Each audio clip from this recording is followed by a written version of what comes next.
ਤੁਹਾਡੇ ਸਾਰਿਆਂ ਦੇ ਕੋਲ ਜਿਹੜੀ ਹੈਂਡ ਆਊਟ ਆ, ਇਹਨਾਂ ਦਿਨਾਂ ਦੇ ਵਿੱਚ ਮੇਰੀ ਕੋਸ਼ਿਸ਼ ਹੋਏਗੀ ਕਿ ਤੁਹਾਨੂੰ ਮੈਂ ਜਿਹੜੀਆਂ ਵੀ ਚੀਜ਼ਾਂ ਅਸੀਂ ਇੱਥੇ ਦੇਖੀਏ ਉਹਨਾਂ ਦੀ ਹੈਂਡ ਆਊਟ ਤੁਹਾਡੇ ਤਾਈਂ ਜ਼ਰੂਰ ਪਹੁੰਚੇ, ਤਾਂ ਕਿ ਤੁਸੀਂ ਇਹ ਕ੍ਰਿਸਮਸ ਦੇ 4 ਜਾਂ 5 ਜਿਹੜੇ ਸਰਮਨ ਆ ਆਪਣੇ ਕੋਲ ਹਮੇਸ਼ਾ ਰੱਖੋ, ਜਿਸ ਦੇ ਨਾਲ ਪ੍ਰਭੂ ਦੀ ਬਰਕਤ ਤੁਹਾਡੇ ਨਾਲ ਬਣੀ ਰਹੇ, ਉਸ ਦੀ ਹਜ਼ੂਰੀ ਤੁਹਾਡੇ ਨਾਲ ਬਣੀ ਰਹੇ। ਜਿਨ੍ਹਾਂ ਚੀਜ਼ਾਂ ਨੂੰ ਅਸੀਂ ਪ੍ਰਭੂ ਯਿਸੂ ਦੇ ਬਾਰੇ ਦੇਖਦੇ ਪਏ ਹਾਂ ਉਹਨਾਂ ਨੂੰ ਤੁਸੀਂ ਘਰ ਜਾ ਕੇ ਵੀ ਦੇਖ ਸਕੋ, ਵਚਨ ਦੇ ਵਿੱਚੋਂ ਦੇਖ ਸਕੋ, ਜਿਸ ਦੇ ਨਾਲ ਤੁਹਾਨੂੰ ਬਰਕਤ ਮਿਲੇ। ਯਿਸੂ ਸਾਡਾ ਆਇਆ ਜੱਗ ਤੇ। ਪ੍ਰਭੂ ਜੀ, ਅਸੀਂ ਤੇਰਾ ਸ਼ੁਕਰ ਕਰਦੇ ਹਾਂ ਇਸ ਪਵਿੱਤਰ ਸ਼ਬਦ ਦੇ ਲਈ ਜੋ ਤੂੰ ਸਾਨੂੰ ਬਖਸ਼ਿਆ। ਇਹ ਤੇਰੀ ਦਿੱਤੀ ਹੋਈ ਤਾਕਤ ਆ ਜੋ ਪ੍ਰਭੂ ਜੀ ਸਾਨੂੰ ਸਵਰਗ ਤੋਂ ਮਿਲੀ, ਤੇਰੀ ਰੂਹ ਤੋਂ ਮਿਲੀ, ਔਰ ਜਿਸ ਦੇ ਨਾਲ ਪ੍ਰਭੂ ਜੀ ਸਾਡੇ ਦਿਲ ਦੀ, ਸਾਡੇ ਮਨ ਦੀ ਔਰ ਇਸ ਵਿੱਚ ਰਹਿ ਰਹੀ ਆਤਮਾ ਦੀ ਖੁਰਾਕ ਇਸ ਦੇ ਨਾਲ ਪੂਰੀ ਹੁੰਦੀ ਹੈ। ਤੇਰਾ ਸ਼ੁਕਰ ਕਰਦੇ ਹਾਂ ਪ੍ਰਭੂ ਜੀ, ਜਿਸ ਤਰ੍ਹਾਂ ਤੇਰੇ ਵਚਨ ਦੇ ਵਿੱਚ ਲਿਖਿਆ ਕਿ ਤੂੰ ਪਾਪੀਆਂ ਦੇ ਵੱਲ ਆਪਣੀ ਨਜ਼ਰ ਕੀਤੀ ਔਰ ਉਹਨਾਂ ਤੇ ਰਹਿਮ ਕੀਤੀ। ਖੁਦਾਵੰਦ, ਮੇਰੇ ਲਈ ਸਭ ਤੋਂ ਵੱਡੀ ਔਰ ਮੇਰੇ ਵਰਗੇ ਪਾਪੀ ਦੇ ਲਈ ਸਭ ਤੋਂ ਵੱਡੀ ਖੁਸ਼ੀ ਇਹ ਆ ਕਿ ਬਾਈਬਲ ਨੇ ਮੇਰੇ ਵਰਗੇ ਪਾਪੀ ਨੂੰ ਪਿਆਰ ਕੀਤਾ, ਯਿਸੂ ਨੇ ਮੇਰੇ ਵਰਗੇ ਪਾਪੀ ਨੂੰ ਪਿਆਰ ਕੀਤਾ ਔਰ ਮੇਰੇ ਲਈ ਕੁਛ ਕੀਤਾ। ਤੇਰਾ ਸ਼ੁਕਰ ਕਰਦਾ ਪ੍ਰਭੂ ਜੀ, ਮੈਨੂੰ ਕਿਸੇ ਧਰਮੀ ਇਨਸਾਨ ਦੀ ਕਥਾ ਸੁਣਾ ਕੇ ਨਹੀਂ ਦੱਸਣਾ ਪੈਂਦਾ ਕਿ ਪ੍ਰਭੂ ਪਿਆਰ ਕਰਦਾ। ਮੈਂ ਆਪਣੀ ਕਥਾ ਸੁਣਾ ਕੇ ਦੱਸ ਸਕਦਾ ਕਿ ਪ੍ਰਭੂ ਮੈਨੂੰ ਪਿਆਰ ਕਰਦਾ।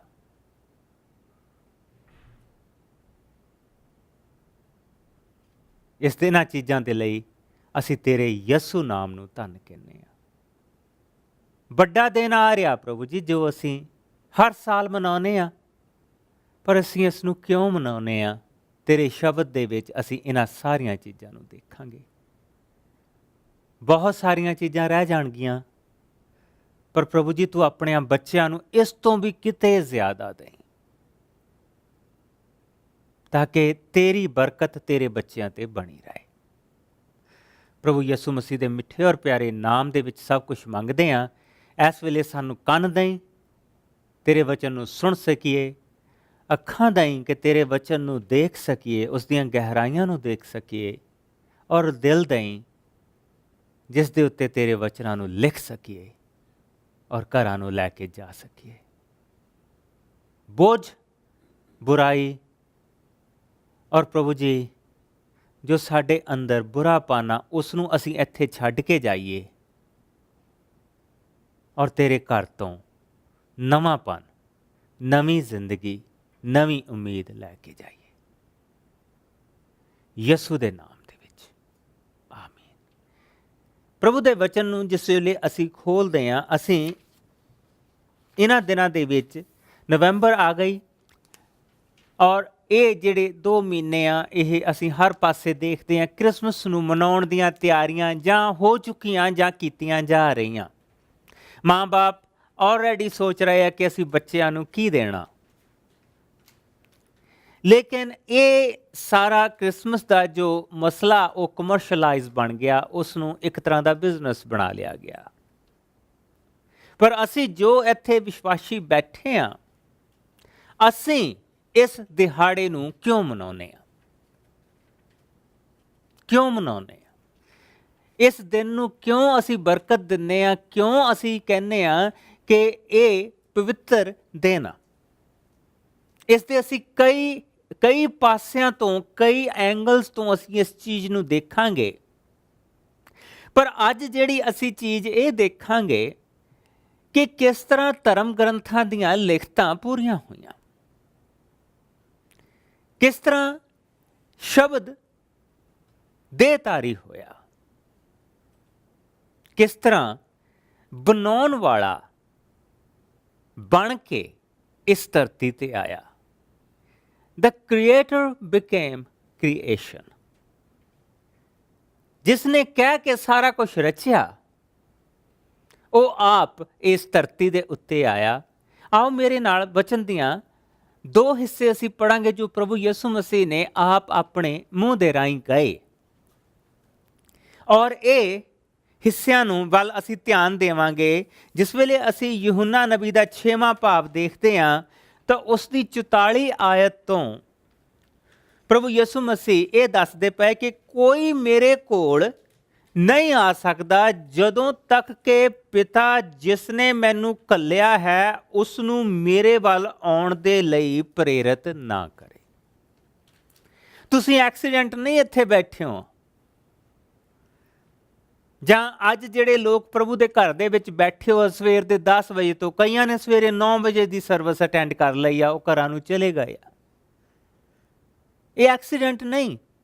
ਜਿਹੜੇ ਬਾਕੀ ਦੇ 75% ਇਸ ਸ਼ਹਿਰ ਦੇ ਵਿੱਚ ਅੱਜ ਪ੍ਰਭੂ ਦੇ ਘਰ ਨਹੀਂ ਗਏ, ਅੱਜ ਜਿਨ੍ਹਾਂ ਦਾ ਪ੍ਰਭੂ ਦੇ ਨਾਲ ਕੋਈ ਵਾਸਤਾ ਨਹੀਂ, ਉਹ ਵੀ ਕੋਈ ਐਕਸੀਡੈਂਟ ਨਹੀਂ। ਪ੍ਰਭੂ ਨੇ ਉਹਨਾਂ ਨੂੰ ਪ੍ਰੇਰਿਤ ਹੀ ਨਹੀਂ ਕੀਤਾ। ਪ੍ਰਭੂ ਨੇ ਉਹਨਾਂ ਨੂੰ ਆਪਣੇ ਵੱਲ ਨੂੰ ਖਿੱਚਿਆ ਹੀ ਨਹੀਂ। ਕਿਉਂ ਨਹੀਂ ਖਿੱਚਿਆ, ਮੈਂ ਉਸ ਦਾ ਜਵਾਬ ਨਹੀਂ ਦੇ ਸਕਦਾ। ਤੁਹਾਨੂੰ ਹੀ ਕਿਉਂ ਖਿੱਚਿਆ, ਮੈਂ ਇਸ ਦਾ ਵੀ ਜਵਾਬ ਨਹੀਂ ਦੇ ਸਕਦਾ। ਪਰ ਪ੍ਰਭੂ ਦੇ ਨਾਮ ਨੂੰ ਧੰਨ ਕਹੋ ਜਿਹੜੇ ਤੁਸੀਂ ਪ੍ਰਭੂ ਦੇ ਘਰ ਦੇ ਵਿੱਚ ਬੈਠੇ ਆ। ਦੇਖੋ ਕਿੱਡੀ ਵੱਡੀ ਗੱਲ ਜੋ ਪ੍ਰਭੂ ਨੇ ਕਹੀ ਆ ਕਿ ਕੋਈ ਮੇਰੇ ਕੋਲ ਨਹੀਂ ਆ ਸਕਦਾ ਜਦੋਂ ਤੱਕ ਕਿ ਮੇਰਾ ਪਿਤਾ ਜਿਸ ਨੇ ਮੈਨੂੰ ਘੱਲਿਆ ਹੈ ਉਸ ਨੂੰ ਮੇਰੇ ਵੱਲ ਆਉਣ ਦੇ ਲਈ ਪ੍ਰੇਰਿਤ ਨਾ ਕਰੇ। ਮੈਂ ਉਸ ਨੂੰ ਅੰਤਮ ਦਿਨ ਫਿਰ ਜਿੰਦਾ ਕਰਾਂਗਾ। ਉਸ ਦੀਆਂ ਹੱਡੀਆਂ ਬਾਦੀ ਦੇ ਵਿੱਚ ਸੁੱਕੀਆਂ ਨਹੀਂ ਪਈਆਂ ਰਹਿਣਗੀਆਂ।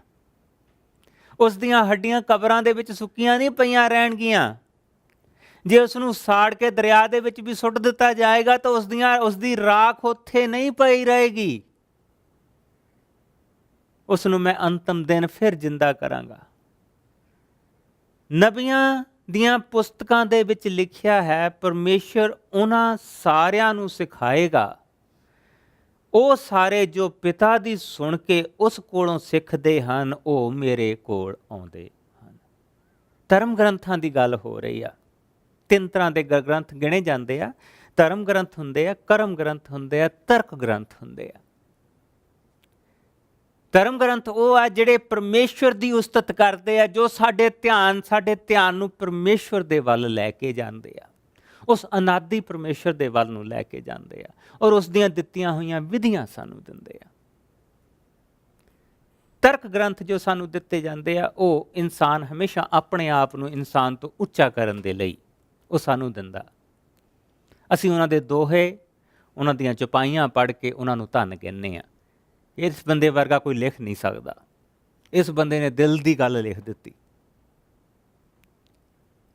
ਕਰਮ ਗ੍ਰੰਥ ਉਹ ਹੁੰਦੇ ਆ ਜਿਸ ਵੇਲੇ ਕੋਈ ਇਨਸਾਨ ਆਪਣੇ ਆਪ ਨੂੰ ਪਰਮੇਸ਼ਵਰ ਦੀ ਜਗ੍ਹਾ ਦੇ ਰਿਹਾ ਹੋਵੇ ਔਰ ਆਪਣੀ ਗੱਦੀ ਨੂੰ ਕਾਇਮ ਕਰਨ ਦੇ ਲਈ ਕੁਝ ਵੀ ਕਰ ਰਿਹਾ ਹੋਵੇ। ਧਰਮ ਗ੍ਰੰਥ ਜੋ ਸਾਨੂੰ ਦਿੱਤੇ ਗਏ, ਜੋ ਪਰਮੇਸ਼ਵਰ ਦੇ ਵੱਲੋਂ ਦਿੱਤੇ ਗਏ, ਪ੍ਰਭੂ ਯਿਸੂ ਮਸੀਹ ਉਹਦੀ ਗੱਲ ਕਰਦੇ ਪਏ ਆ।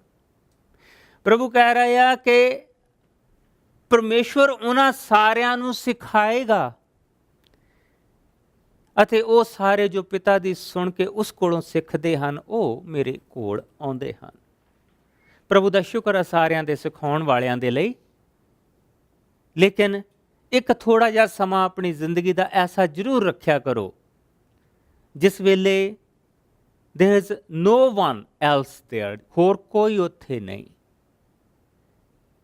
ਤੁਸੀਂ ਆ, ਪ੍ਰਭੂ ਦਾ ਵਚਨ ਆ ਔਰ ਪ੍ਰਭੂ ਦਾ ਆਤਮਾ ਆ। ਕਿਉਂਕਿ ਉਹੀ ਇੱਕ ਐਸੀ ਚੀਜ਼ ਹੁੰਦੀ ਹੈ ਜਿਹੜੀ ਸਦਾ ਤੱਕ ਰਹਿਣ ਵਾਲੀ ਹੁੰਦੀ ਆ। ਮੇਰੀ ਜ਼ਿੰਦਗੀ ਦੇ ਵਿੱਚ ਮੈਂ ਪ੍ਰਭੂ ਦਾ ਸ਼ੁਕਰ ਕਰਦਾ ਉਹਨਾਂ ਸਾਰੇ ਪ੍ਰਭੂ ਦੇ ਬੰਦਿਆਂ ਦੇ ਲਈ ਜਿਨ੍ਹਾਂ ਨੇ ਮੈਨੂੰ ਸਿਖਾਇਆ, ਔਰ ਮੈਂ ਖੁਦਾਵੰਦ ਦਾ ਸ਼ੁਕਰ ਕਰਦਾ ਬਚਪਨ ਤੋਂ ਲੈ ਕੇ ਸਾਡੇ ਘਰ ਦੇ ਵਿੱਚ ਇਹ ਰੀਤ ਚੱਲੀ ਸੀ। ਅਸੀਂ ਜੋ ਕੁਛ ਵੀ ਮੰਨਦੇ ਸੀਗੇ ਇਹ ਰੀਤ ਸੀ, ਔਰ ਅੱਜ ਮੈਂ ਉਹਨਾਂ ਸਾਰਿਆਂ ਨੂੰ ਧੰਨ ਕਹਿੰਦਾ ਜਿਨ੍ਹਾਂ ਨੇ ਮੈਨੂੰ ਸਿਖਾਇਆ। ਲੇਕਿਨ ਜਿਹੜੀ ਪ੍ਰਭੂ ਦੇ ਵਚਨ ਦੇ ਵਿੱਚ ਉਸ ਦੀ ਹਜ਼ੂਰੀ ਦੇ ਵਿੱਚ ਬੈਠ ਕੇ ਜਿਹੜੀ ਚੀਜ਼ ਪ੍ਰਭੂ ਨੇ ਸਿਖਾਈ ਆ ਉਹ ਅੱਜ ਵੀ ਮੇਰੀ ਜ਼ਿੰਦਗੀ ਦੇ ਵਿੱਚ ਆ। ਉਹ ਅੱਜ ਵੀ ਤਰੋ ਤਾਜ਼ਾ, ਉਹ ਉਸੇ ਤਰ੍ਹਾਂ ਆ ਜਿਸ ਦਿਨ ਪ੍ਰਭੂ ਨੇ ਦਿੱਤੀ ਸੀ। ਉਹ ਬਾਸੀ ਨਹੀਂ ਹੋਈ, ਉਹ ਖਾਣਾ ਬਾਸਾ ਨਹੀਂ ਹੋਇਆ।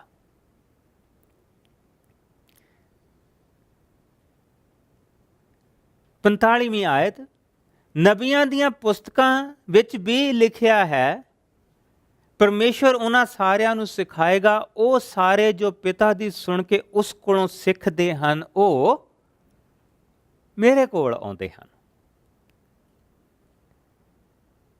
ਉਹ ਮੇਰੇ ਕੋਲ ਆਉਂਦੇ ਹਨ। ਇਸ ਦਾ ਅਰਥ ਇਹ ਵੀ ਨਹੀਂ ਹੈ ਕਿ ਉਹਨਾਂ ਵਿੱਚੋਂ ਕਿਸੇ ਨੇ ਪਿਤਾ ਨੂੰ ਦੇਖਿਆ ਹੈ, ਕੇਵਲ ਉਸਨੇ ਜੋ ਪਰਮੇਸ਼ਰ ਦੇ ਵੱਲੋਂ ਹੈ ਪਿਤਾ ਨੂੰ ਦੇਖਿਆ ਹੈ। ਮੈਂ ਤੁਹਾਨੂੰ ਸੱਚ-ਸੱਚ ਕਹਿੰਦਾ ਹਾਂ ਕਿ ਉਹ ਜੋ ਵਿਸ਼ਵਾਸ ਕਰਦਾ ਹੈ ਅਨੰਤ ਜੀਵਨ ਉਸੇ ਦਾ ਹੀ ਹੈ। ਜਿਸ ਲਈ ਅਸੀਂ ਯਹੂਨਾ ਦੇ 5ਵੇਂ ਭਾਵ ਦੇ ਵਿੱਚ ਜਾਂਦੇ ਹਾਂ ਤੇ ਪ੍ਰਭੂ ਯਿਸੂ ਉਹਨਾਂ ਲੋਕਾਂ ਨੂੰ ਕਹਿ ਰਹੇ ਆ ਕਿ ਪਿਤਾ ਨੇ ਮੈਨੂੰ ਘੱਲਿਆ ਹੈ, ਪਿਤਾ ਜਿਸ ਨੇ ਮੈਨੂੰ ਘੱਲਿਆ ਹੈ ਨੇ ਵੀ ਮੇਰੇ ਸੰਬੰਧ ਦੇ ਵਿੱਚ ਗਵਾਹੀ ਦਿੱਤੀ ਹੈ। ਤੁਸੀਂ ਕਦੀ ਉਸ ਦੀ ਆਵਾਜ਼ ਨਹੀਂ ਸੁਣੀ, ਨਾ ਉਸ ਦਾ ਰੂਪ ਦੇਖਿਆ, ਅਤੇ ਨਾ ਹੀ ਉਸ ਦੇ ਵਚਨ ਤੁਹਾਡਿਆਂ ਦਿਲਾਂ ਦੇ ਵਿੱਚ ਰਹਿੰਦਾ ਹੈ, ਕਿਉਂਕਿ ਤੁਸੀਂ ਉਸ ਉੱਤੇ ਵਿਸ਼ਵਾਸ ਨਹੀਂ ਕਰਦੇ ਜਿਸ ਨੂੰ ਉਸਨੇ ਘੱਲਿਆ ਹੈ। ਤੁਸੀਂ ਧਰਮ ਗ੍ਰੰਥਾਂ ਨੂੰ ਪੜ੍ਹਦੇ ਹੋ। ਪ੍ਰਭੂ ਦਾ ਸ਼ੁਕਰ ਹੈ ਸਾਰੇ ਗ੍ਰੰਥਾਂ ਦੇ ਲਈ। ਲੇਕਿਨ ਦੇਖੋ ਪ੍ਰਭੂ ਯਿਸੂ ਮਸੀਹ ਕੀ ਕਹਿੰਦੇ ਆ, ਤੁਸੀਂ ਧਰਮ ਗ੍ਰੰਥਾਂ ਨੂੰ ਪੜ੍ਹਦੇ ਹੋ ਕਿਉਂਕਿ ਤੁਸੀਂ ਸੋਚਦੇ ਹੋ ਕਿ ਉਹਨਾਂ ਦੇ ਰਾਹੀਂ ਤੁਹਾਨੂੰ ਅਨੰਤ ਜੀਵਨ ਪ੍ਰਾਪਤ ਹੋਵੇਗਾ, ਪਰ ਉਹ ਮੇਰੇ ਹੀ ਸੰਬੰਧ ਦੇ ਵਿੱਚ ਗਵਾਹੀ ਦਿੰਦੇ ਹਨ। ਮੇਰੇ ਹੀ ਸੰਬੰਧ ਦੇ ਵਿੱਚ ਗਵਾਹੀ ਦਿੰਦੇ ਹਨ, ਪਰ ਫਿਰ ਵੀ ਤੁਸੀਂ ਅਨੰਤ ਜੀਵਨ ਦੀ ਪ੍ਰਾਪਤੀ ਦੇ ਲਈ ਮੇਰੇ ਕੋਲ ਆਉਣਾ ਨਹੀਂ ਚਾਹੁੰਦੇ। ਗਵਾਹ ਦਾ ਮਤਲਬ ਪਤਾ ਕੀ ਹੁੰਦਾ? ਅਸੀਂ ਇਹ ਦੇਖੀਏ ਕਿ ਇੱਥੇ ਕਚਹਿਰੀ ਲੱਗੀ ਹੋਆ, ਕੋਰਟ ਲੱਗੀ ਹੋਆ, ਜੱਜ ਪਿੱਛੇ ਜੱਜ ਬੈਠਾ ਆ, ਇੱਕ ਗਵਾਹ ਨੂੰ ਕਟਹਿਰੇ ਦੇ ਵਿੱਚ ਬਿਠਾਇਆ ਆ, ਮੈਨੂੰ ਕਟਹਿਰੇ ਦੇ ਵਿੱਚ ਬਿਠਾਇਆ ਆ, ਔਰ ਮੈਨੂੰ ਇਹ ਕਿਹਾ ਜਾਵੇ ਕੀ ਤੂੰ ਉਸ ਬੰਦੇ ਨੂੰ ਦੇਖਿਆ, ਕੀ ਤੂੰ ਉਸ ਬੰਦੇ ਵੱਲ ਇਸ਼ਾਰਾ ਕਰ ਸਕਦਾ ਜਿਸ ਨੇ ਇਸ ਬੰਦੇ ਦੇ ਸਿਰ ਦੇ ਉੱਤੇ ਹਾਕੀ ਮਾਰੀ? ਤੇ ਮੈਂ ਇਸ਼ਾਰਾ ਕਰਕੇ ਕਹਾਂਗੀ ਹਾਂਜੀ ਆਹ ਬੰਦਾ ਜਿਹਨੇ ਮਾਰੀ। ਇਹ ਸਾਰਾ ਕਰਤਾਰ ਦਾ ਕੰਮ, ਇਹ ਹੈ ਗਵਾਹੀ। ਉਹ ਕਹਿੰਦਾ ਇਸੇ ਤਰ੍ਹਾਂ ਜਿਹੜੇ ਧਰਮ ਗ੍ਰੰਥ ਆ, ਵੱਖ-ਵੱਖ ਧਰਮ ਗ੍ਰੰਥ ਆ ਸਾਡੇ ਕੋਲ ਸਾਨੂੰ ਦਿੱਤੇ ਗਏ ਆ, ਉਹ ਪ੍ਰਭੂ ਯਿਸੂ ਕਹਿੰਦਾ ਕਿ ਜਿਸ ਵੇਲੇ ਉਹਨਾਂ ਨੂੰ ਕਟਹਿਰੇ 'ਚ ਖੜਾ ਕੀਤਾ ਜਾਏਗਾ ਤੇ ਉਹ ਮੇਰੇ ਵੱਲ ਨੂੰ ਗਵਾਹੀ ਦਿੰਦੇ। ਜਿਸ ਵੇਲੇ ਪੜ੍ਹਨ ਵਾਲਾ ਆਪਣੇ ਆਪ ਨੂੰ ਖੜਾ ਕਰਕੇ ਕਹਿੰਦਾ ਕਿ ਮੈਨੂੰ ਗੁਰੂ ਲੱਭਣ ਦੇ ਲਈ ਕਿਹਾ ਗਿਆ, ਗੁਰੂ ਹੈ ਕੌਣ? ਤੇ ਉਹ ਕਹਿੰਦਾ ਮੇਰੇ ਵੱਲ ਨੂੰ ਇਸ਼ਾਰਾ ਕਰਕੇ ਕਹਿੰਦੇ ਕਿ ਆਹ ਆ, ਪਰ ਤੁਸੀਂ ਮੇਰੇ ਕੋਲ ਨਹੀਂ ਆਉਣਾ ਚਾਹੁੰਦੇ।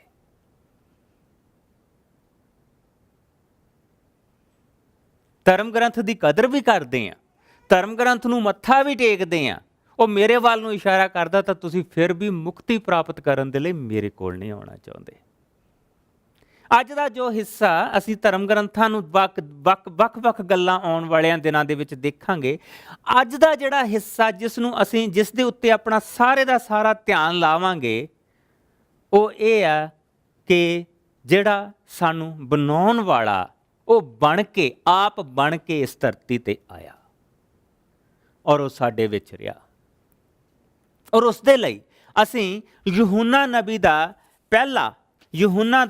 ਪਹਿਲਾ ਭਾਵ ਪ੍ਰਭੂ ਦਾ ਚੇਲਾ, ਉਸਨੇ ਸਾਨੂੰ ਇਸ ਦੇ ਬਾਰੇ ਦੱਸਿਆ ਕਿ ਇਸ ਦੀਆਂ ਥੋੜ੍ਹੀਆਂ ਜਿਹੀਆਂ ਆਇਤਾਂ ਦੇ ਵਿੱਚੋਂ ਅਸੀਂ ਪ੍ਰਭੂ ਦੇ ਸ਼ਬਦ ਨੂੰ ਸਿੱਖਾਂਗੇ, ਪ੍ਰਭੂ ਦੇ ਸ਼ਬਦ ਦੇ ਵੱਲ ਧਿਆਨ ਲਾਵਾਂਗੇ ਔਰ ਉਸ ਦੀ ਬਰਕਤ ਪ੍ਰਾਪਤ ਕਰਾਂਗੇ, ਔਰ ਧਰਮ ਗ੍ਰੰਥਾਂ ਨੂੰ ਦੇਖਾਂਗੇ ਕਿ ਕਿਸ ਤਰ੍ਹਾਂ ਉਹ ਪ੍ਰਭੂ ਯਿਸੂ ਦੇ ਵੱਲ ਇਸ਼ਾਰਾ ਕਰਦੇ ਆ। ਪਰ ਕੀ ਅਸੀਂ ਪ੍ਰਭੂ ਦੇ ਵੱਲ ਜਾਣਾ ਚਾਹੁੰਦੇ ਹਾਂ? ਕੀ ਅਸੀਂ ਪ੍ਰਭੂ ਦੀ ਹਜ਼ੂਰੀ 'ਚ ਜਾਣਾ ਚਾਹੁੰਦੇ ਹਾਂ? ਆਓ ਇਸ ਨੂੰ ਦੇਖੀਏ। ਯਹੂਨਾ ਸਾਨੂੰ ਸ੍ਰਿਸ਼ਟੀ ਦੀ ਸ਼ੁਰੂਆਤ ਦੇ ਵਿੱਚ ਹੀ ਲੈ ਗਿਆ। ਇਹ ਚੇਲਾ ਸਾਨੂੰ ਉਸ ਦਿਨ ਦੇ ਵਿੱਚ ਲੈ ਗਿਆ ਜਿਸ ਦਿਨ ਇਸ ਧਰਤੀ ਦੇ ਉੱਤੇ ਕੱਖ ਵੀ ਨਹੀਂ ਸੀਗਾ। ਕਹਿਣ ਦਾ ਮਤਲਬ ਕਿ ਇਸ ਧਰਤੀ ਵੀ ਨਹੀਂ ਸੀ, ਕਿਉਂਕਿ ਵਚਨ ਤੇ ਲਿਖਿਆ ਧਰਤੀ ਦੀ ਸਤਹ ਤੇ ਹਨੇਰਾ ਸੀ, ਔਰ ਜਿੱਥੇ ਹਨੇਰਾ ਹੋਵੇ ਉੱਥੇ ਤਾਂ ਕੁਝ ਵੀ ਨਹੀਂ, ਸਾਡੇ ਲਈ ਤਾਂ ਕੱਖ ਵੀ ਨਹੀਂ ਸੀ, ਅਸੀਂ ਤਾਂ ਦੇਖ ਹੀ ਨਹੀਂ ਸਕਦੇ, ਕੁਝ ਵੀ ਨਹੀਂ ਸੀ। ਹਨੇਰੇ ਦੇ ਵਿੱਚ ਸਿਰਫ ਪਰਮੇਸ਼ਵਰ ਆਪ ਦੇਖ ਸਕਦਾ, ਅਸੀਂ ਨਹੀਂ ਦੇਖ ਸਕਦੇ। ਕੁਝ ਵੀ ਨਹੀਂ ਸੀ, ਵੀਰਾਨਾ ਸੀ, ਖਾਲੀ ਸੀ। ਯਹੂਨਾ ਸਾਨੂੰ ਵਾਪਸ ਮੋੜ ਕੇ ਉਸ ਸਮੇਂ ਦੇ ਵਿੱਚ ਲੈ ਗਿਆ ਜਦੋਂ ਸਾਰੀਆਂ ਚੀਜ਼ਾਂ ਦੀ ਰਚਨਾ ਕੀਤੀ ਗਈ, ਔਰ ਸਾਨੂੰ ਉਹ ਰਚਨਹਾਰਾ ਦਿਖਾ ਰਿਹਾ ਕਿ ਰਚਨਹਾਰਾ ਕੌਣ ਆ। ਔਰ ਜਿਸਲੇ ਪ੍ਰਭੂ ਦੇ ਸ਼ਬਦ ਦੇ ਵਿੱਚ ਅਸੀਂ ਦੇਖਦੇ ਹਾਂ ਯਹੂਨਾ ਦਾ ਗਾਸਪਲ ਉਸ ਦੀ ਪਹਿਲਾ ਚੈਪਟਰ ਉਸ ਦੀ ਪਹਿਲੀ ਆਇਤ ਤੋਂ, ਸ੍ਰਿਸ਼ਟੀ ਦੇ ਰਚੇ ਜਾਣ ਤੋਂ ਪਹਿਲਾਂ ਸ਼ਬਦ ਸੀ। ਔਰ ਮੈਨੂੰ ਪਤਾ ਕਿ ਸਾਡੇ ਬਹੁਤ ਸਾਰੇ ਭੈਣ ਭਰਾ ਇਸ ਵੇਲੇ ਐਸੇ ਆ ਜਿਹੜੇ ਸਾਡੇ ਵੈਬਸਾਈਟ ਦੇ ਰਾਹੀਂ ਪ੍ਰਭੂ ਦਾ ਵਚਨ ਸੁਣਨਗੇ ਔਰ ਜਾਂ ਸੁਣ ਰਹੇ ਆ। ਅਗਰ ਉਹਨਾਂ ਨੂੰ ਇਹਨਾਂ ਹੈਂਡ ਆਊਟਸ ਦੀ ਜ਼ਰੂਰਤ ਹੋਵੇ ਅਸੀਂ ਉਹਨਾਂ ਨੂੰ ਘੱਲ ਸਕਦੇ ਹਾਂ, as long as we have your mailing address. ਇਹ ਹੈਂਡ ਆਊਟਸ ਤੁਹਾਡੇ ਬੜੀ ਦੇਰ ਤੱਕ ਕੰਮ ਆਉਣਗੀਆਂ, ਤੁਸੀਂ ਕਿਸੇ ਹੋਰ ਨੂੰ ਵੀ ਇਸ ਦੇ ਰਾਹੀਂ ਦੱਸ ਸਕੋਗੇ, ਇਹ ਪ੍ਰਭੂ ਦੇ ਵਚਨ ਨੂੰ ਦਿਖਾ ਸਕੋਗੇ। ਬੜੀ ਮਿਹਨਤ ਦੇ ਨਾਲ ਇਹ ਤਿਆਰ ਕੀਤੀਆਂ ਜਾਂਦੀਆਂ, ਇਹ ਤੁਹਾਡੇ ਕੰਮ ਆਉਣਗੀਆਂ। ਆਓ ਪ੍ਰਭੂ ਦੇ ਵਚਨ 'ਚ ਚੱਲੀਏ। ਸ੍ਰਿਸ਼ਟੀ ਦੇ ਰਚੇ ਜਾਣ ਤੋਂ ਪਹਿਲਾਂ ਸ਼ਬਦ ਸੀ, ਉਹ ਸ਼ਬਦ ਪਰਮੇਸ਼ਵਰ ਦੇ ਨਾਲ ਸੀ, ਜੋ ਪਰਮੇਸ਼ਵਰ ਸੀ ਉਹੀ ਸ਼ਬਦ ਸੀ। ਜਿਸ ਤਰ੍ਹਾਂ ਮੈਨੂੰ ਮੇਰੇ ਸ਼ਬਦ ਤੋਂ ਵੱਖਰਾ ਨਹੀਂ ਕੀਤਾ ਜਾ ਸਕਦਾ, ਮੈਨੂੰ ਮੇਰੇ ਸ਼ਬਦ ਤੋਂ ਵੱਖਰਾ ਨਹੀਂ ਕੀਤਾ ਜਾ ਸਕਦਾ। ਅਗਰ ਅਸੀਂ ਆਪਣੀਆਂ ਅੱਖਾਂ ਵੀ ਬੰਦ ਕਰ ਲਈਏ, ਜਿੰਨੇ ਕੁ ਭੈਣ ਭਰਾਵਾਂ ਨੂੰ ਅਸੀਂ ਜਾਣਦੇ ਹਾਂ, ਬੇਸ਼ੱਕ ਉਹਨਾਂ ਦੇ ਸਰੀਰ ਨੂੰ ਨਹੀਂ ਅਸੀਂ ਦੇਖ ਸਕਦੇ, ਪਰ ਜਦੋਂ ਉਹ ਬੋਲਣਗੇ ਅਸੀਂ ਪਹਿਚਾਣ ਜਾਵਾਂਗੇ ਕਿ ਆਹ ਇਨਸਾਨ ਬੋਲਦਾ ਪਿਆ। ਬੇਸ਼ੱਕ ਮੈਂ ਹਰਜਿੰਦਰ ਮੈਨੂੰ ਨਹੀਂ ਵੀ ਦਿਖਾਈ ਦੇਵੇ, ਇਸ ਪਰਦੇ ਦੇ ਪਿਛਲੇ ਪਾਸੇ ਖੜਾ ਹੋ ਕੇ ਵੀ ਹਰਜਿੰਦਰ ਬੋਲੇਗਾ ਤੇ ਇਹਦੀ ਆਵਾਜ਼ ਨੂੰ ਪਹਿਚਾਣ ਕੇ ਮੈਂ ਕਹੂੰਗਾ ਕਿ ਇਹ ਹਰਜਿੰਦਰ ਬੋਲਦਾ ਪਿਆ। ਮੈਂ ਸ਼ਬਦ ਨੂੰ ਇਨਸਾਨ ਤੋਂ ਵੱਖਰਾ ਨਹੀਂ ਕਰ ਸਕਦਾ। ਜਿਸ ਦਾ ਸ਼ਬਦ ਸੀ ਉਹ ਪਰਮੇਸ਼ਵਰ ਸੀ, ਔਰ ਜੋ ਸ਼ਬਦ ਸੀ ਉਹ ਵੀ ਪਰਮੇਸ਼ਵਰ ਸੀ। ਦੋਨਾਂ ਦਾ ਦਰਜਾ ਇੱਕ ਇਸ ਵਚਨ ਦੇ ਵਿੱਚ ਸਾਨੂੰ ਦਿਖਾਇਆ ਗਿਆ।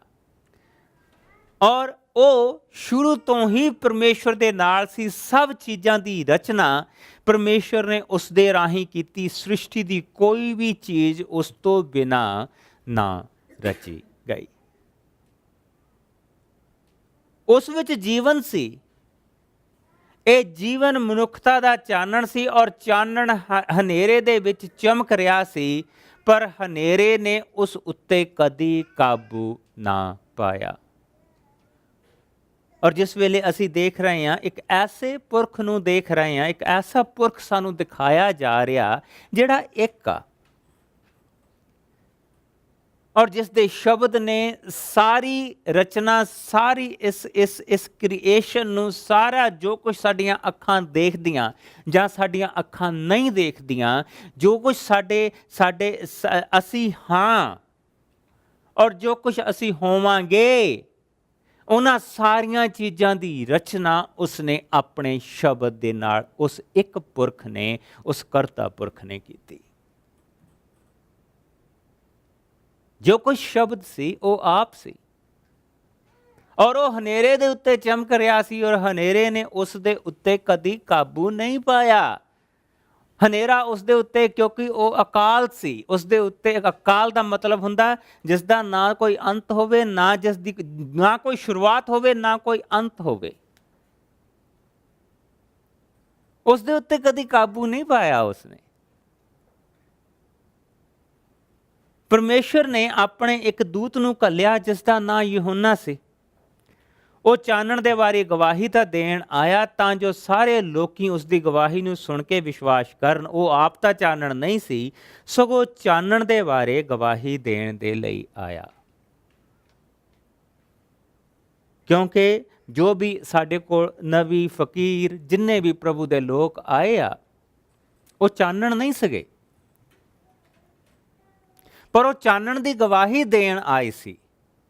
ਸਾਨੂੰ ਉਹ ਚਾਨਣ ਇਸ ਕਰਕੇ ਲੱਗਦੇ ਸੀ ਕਿਉਂਕਿ ਉਹ ਚਾਨਣ ਦੇ ਨਾਲ ਖੜੇ ਸੀ, ਚਾਨਣ ਦੇ ਵੱਲ ਖੜੇ ਸੀ,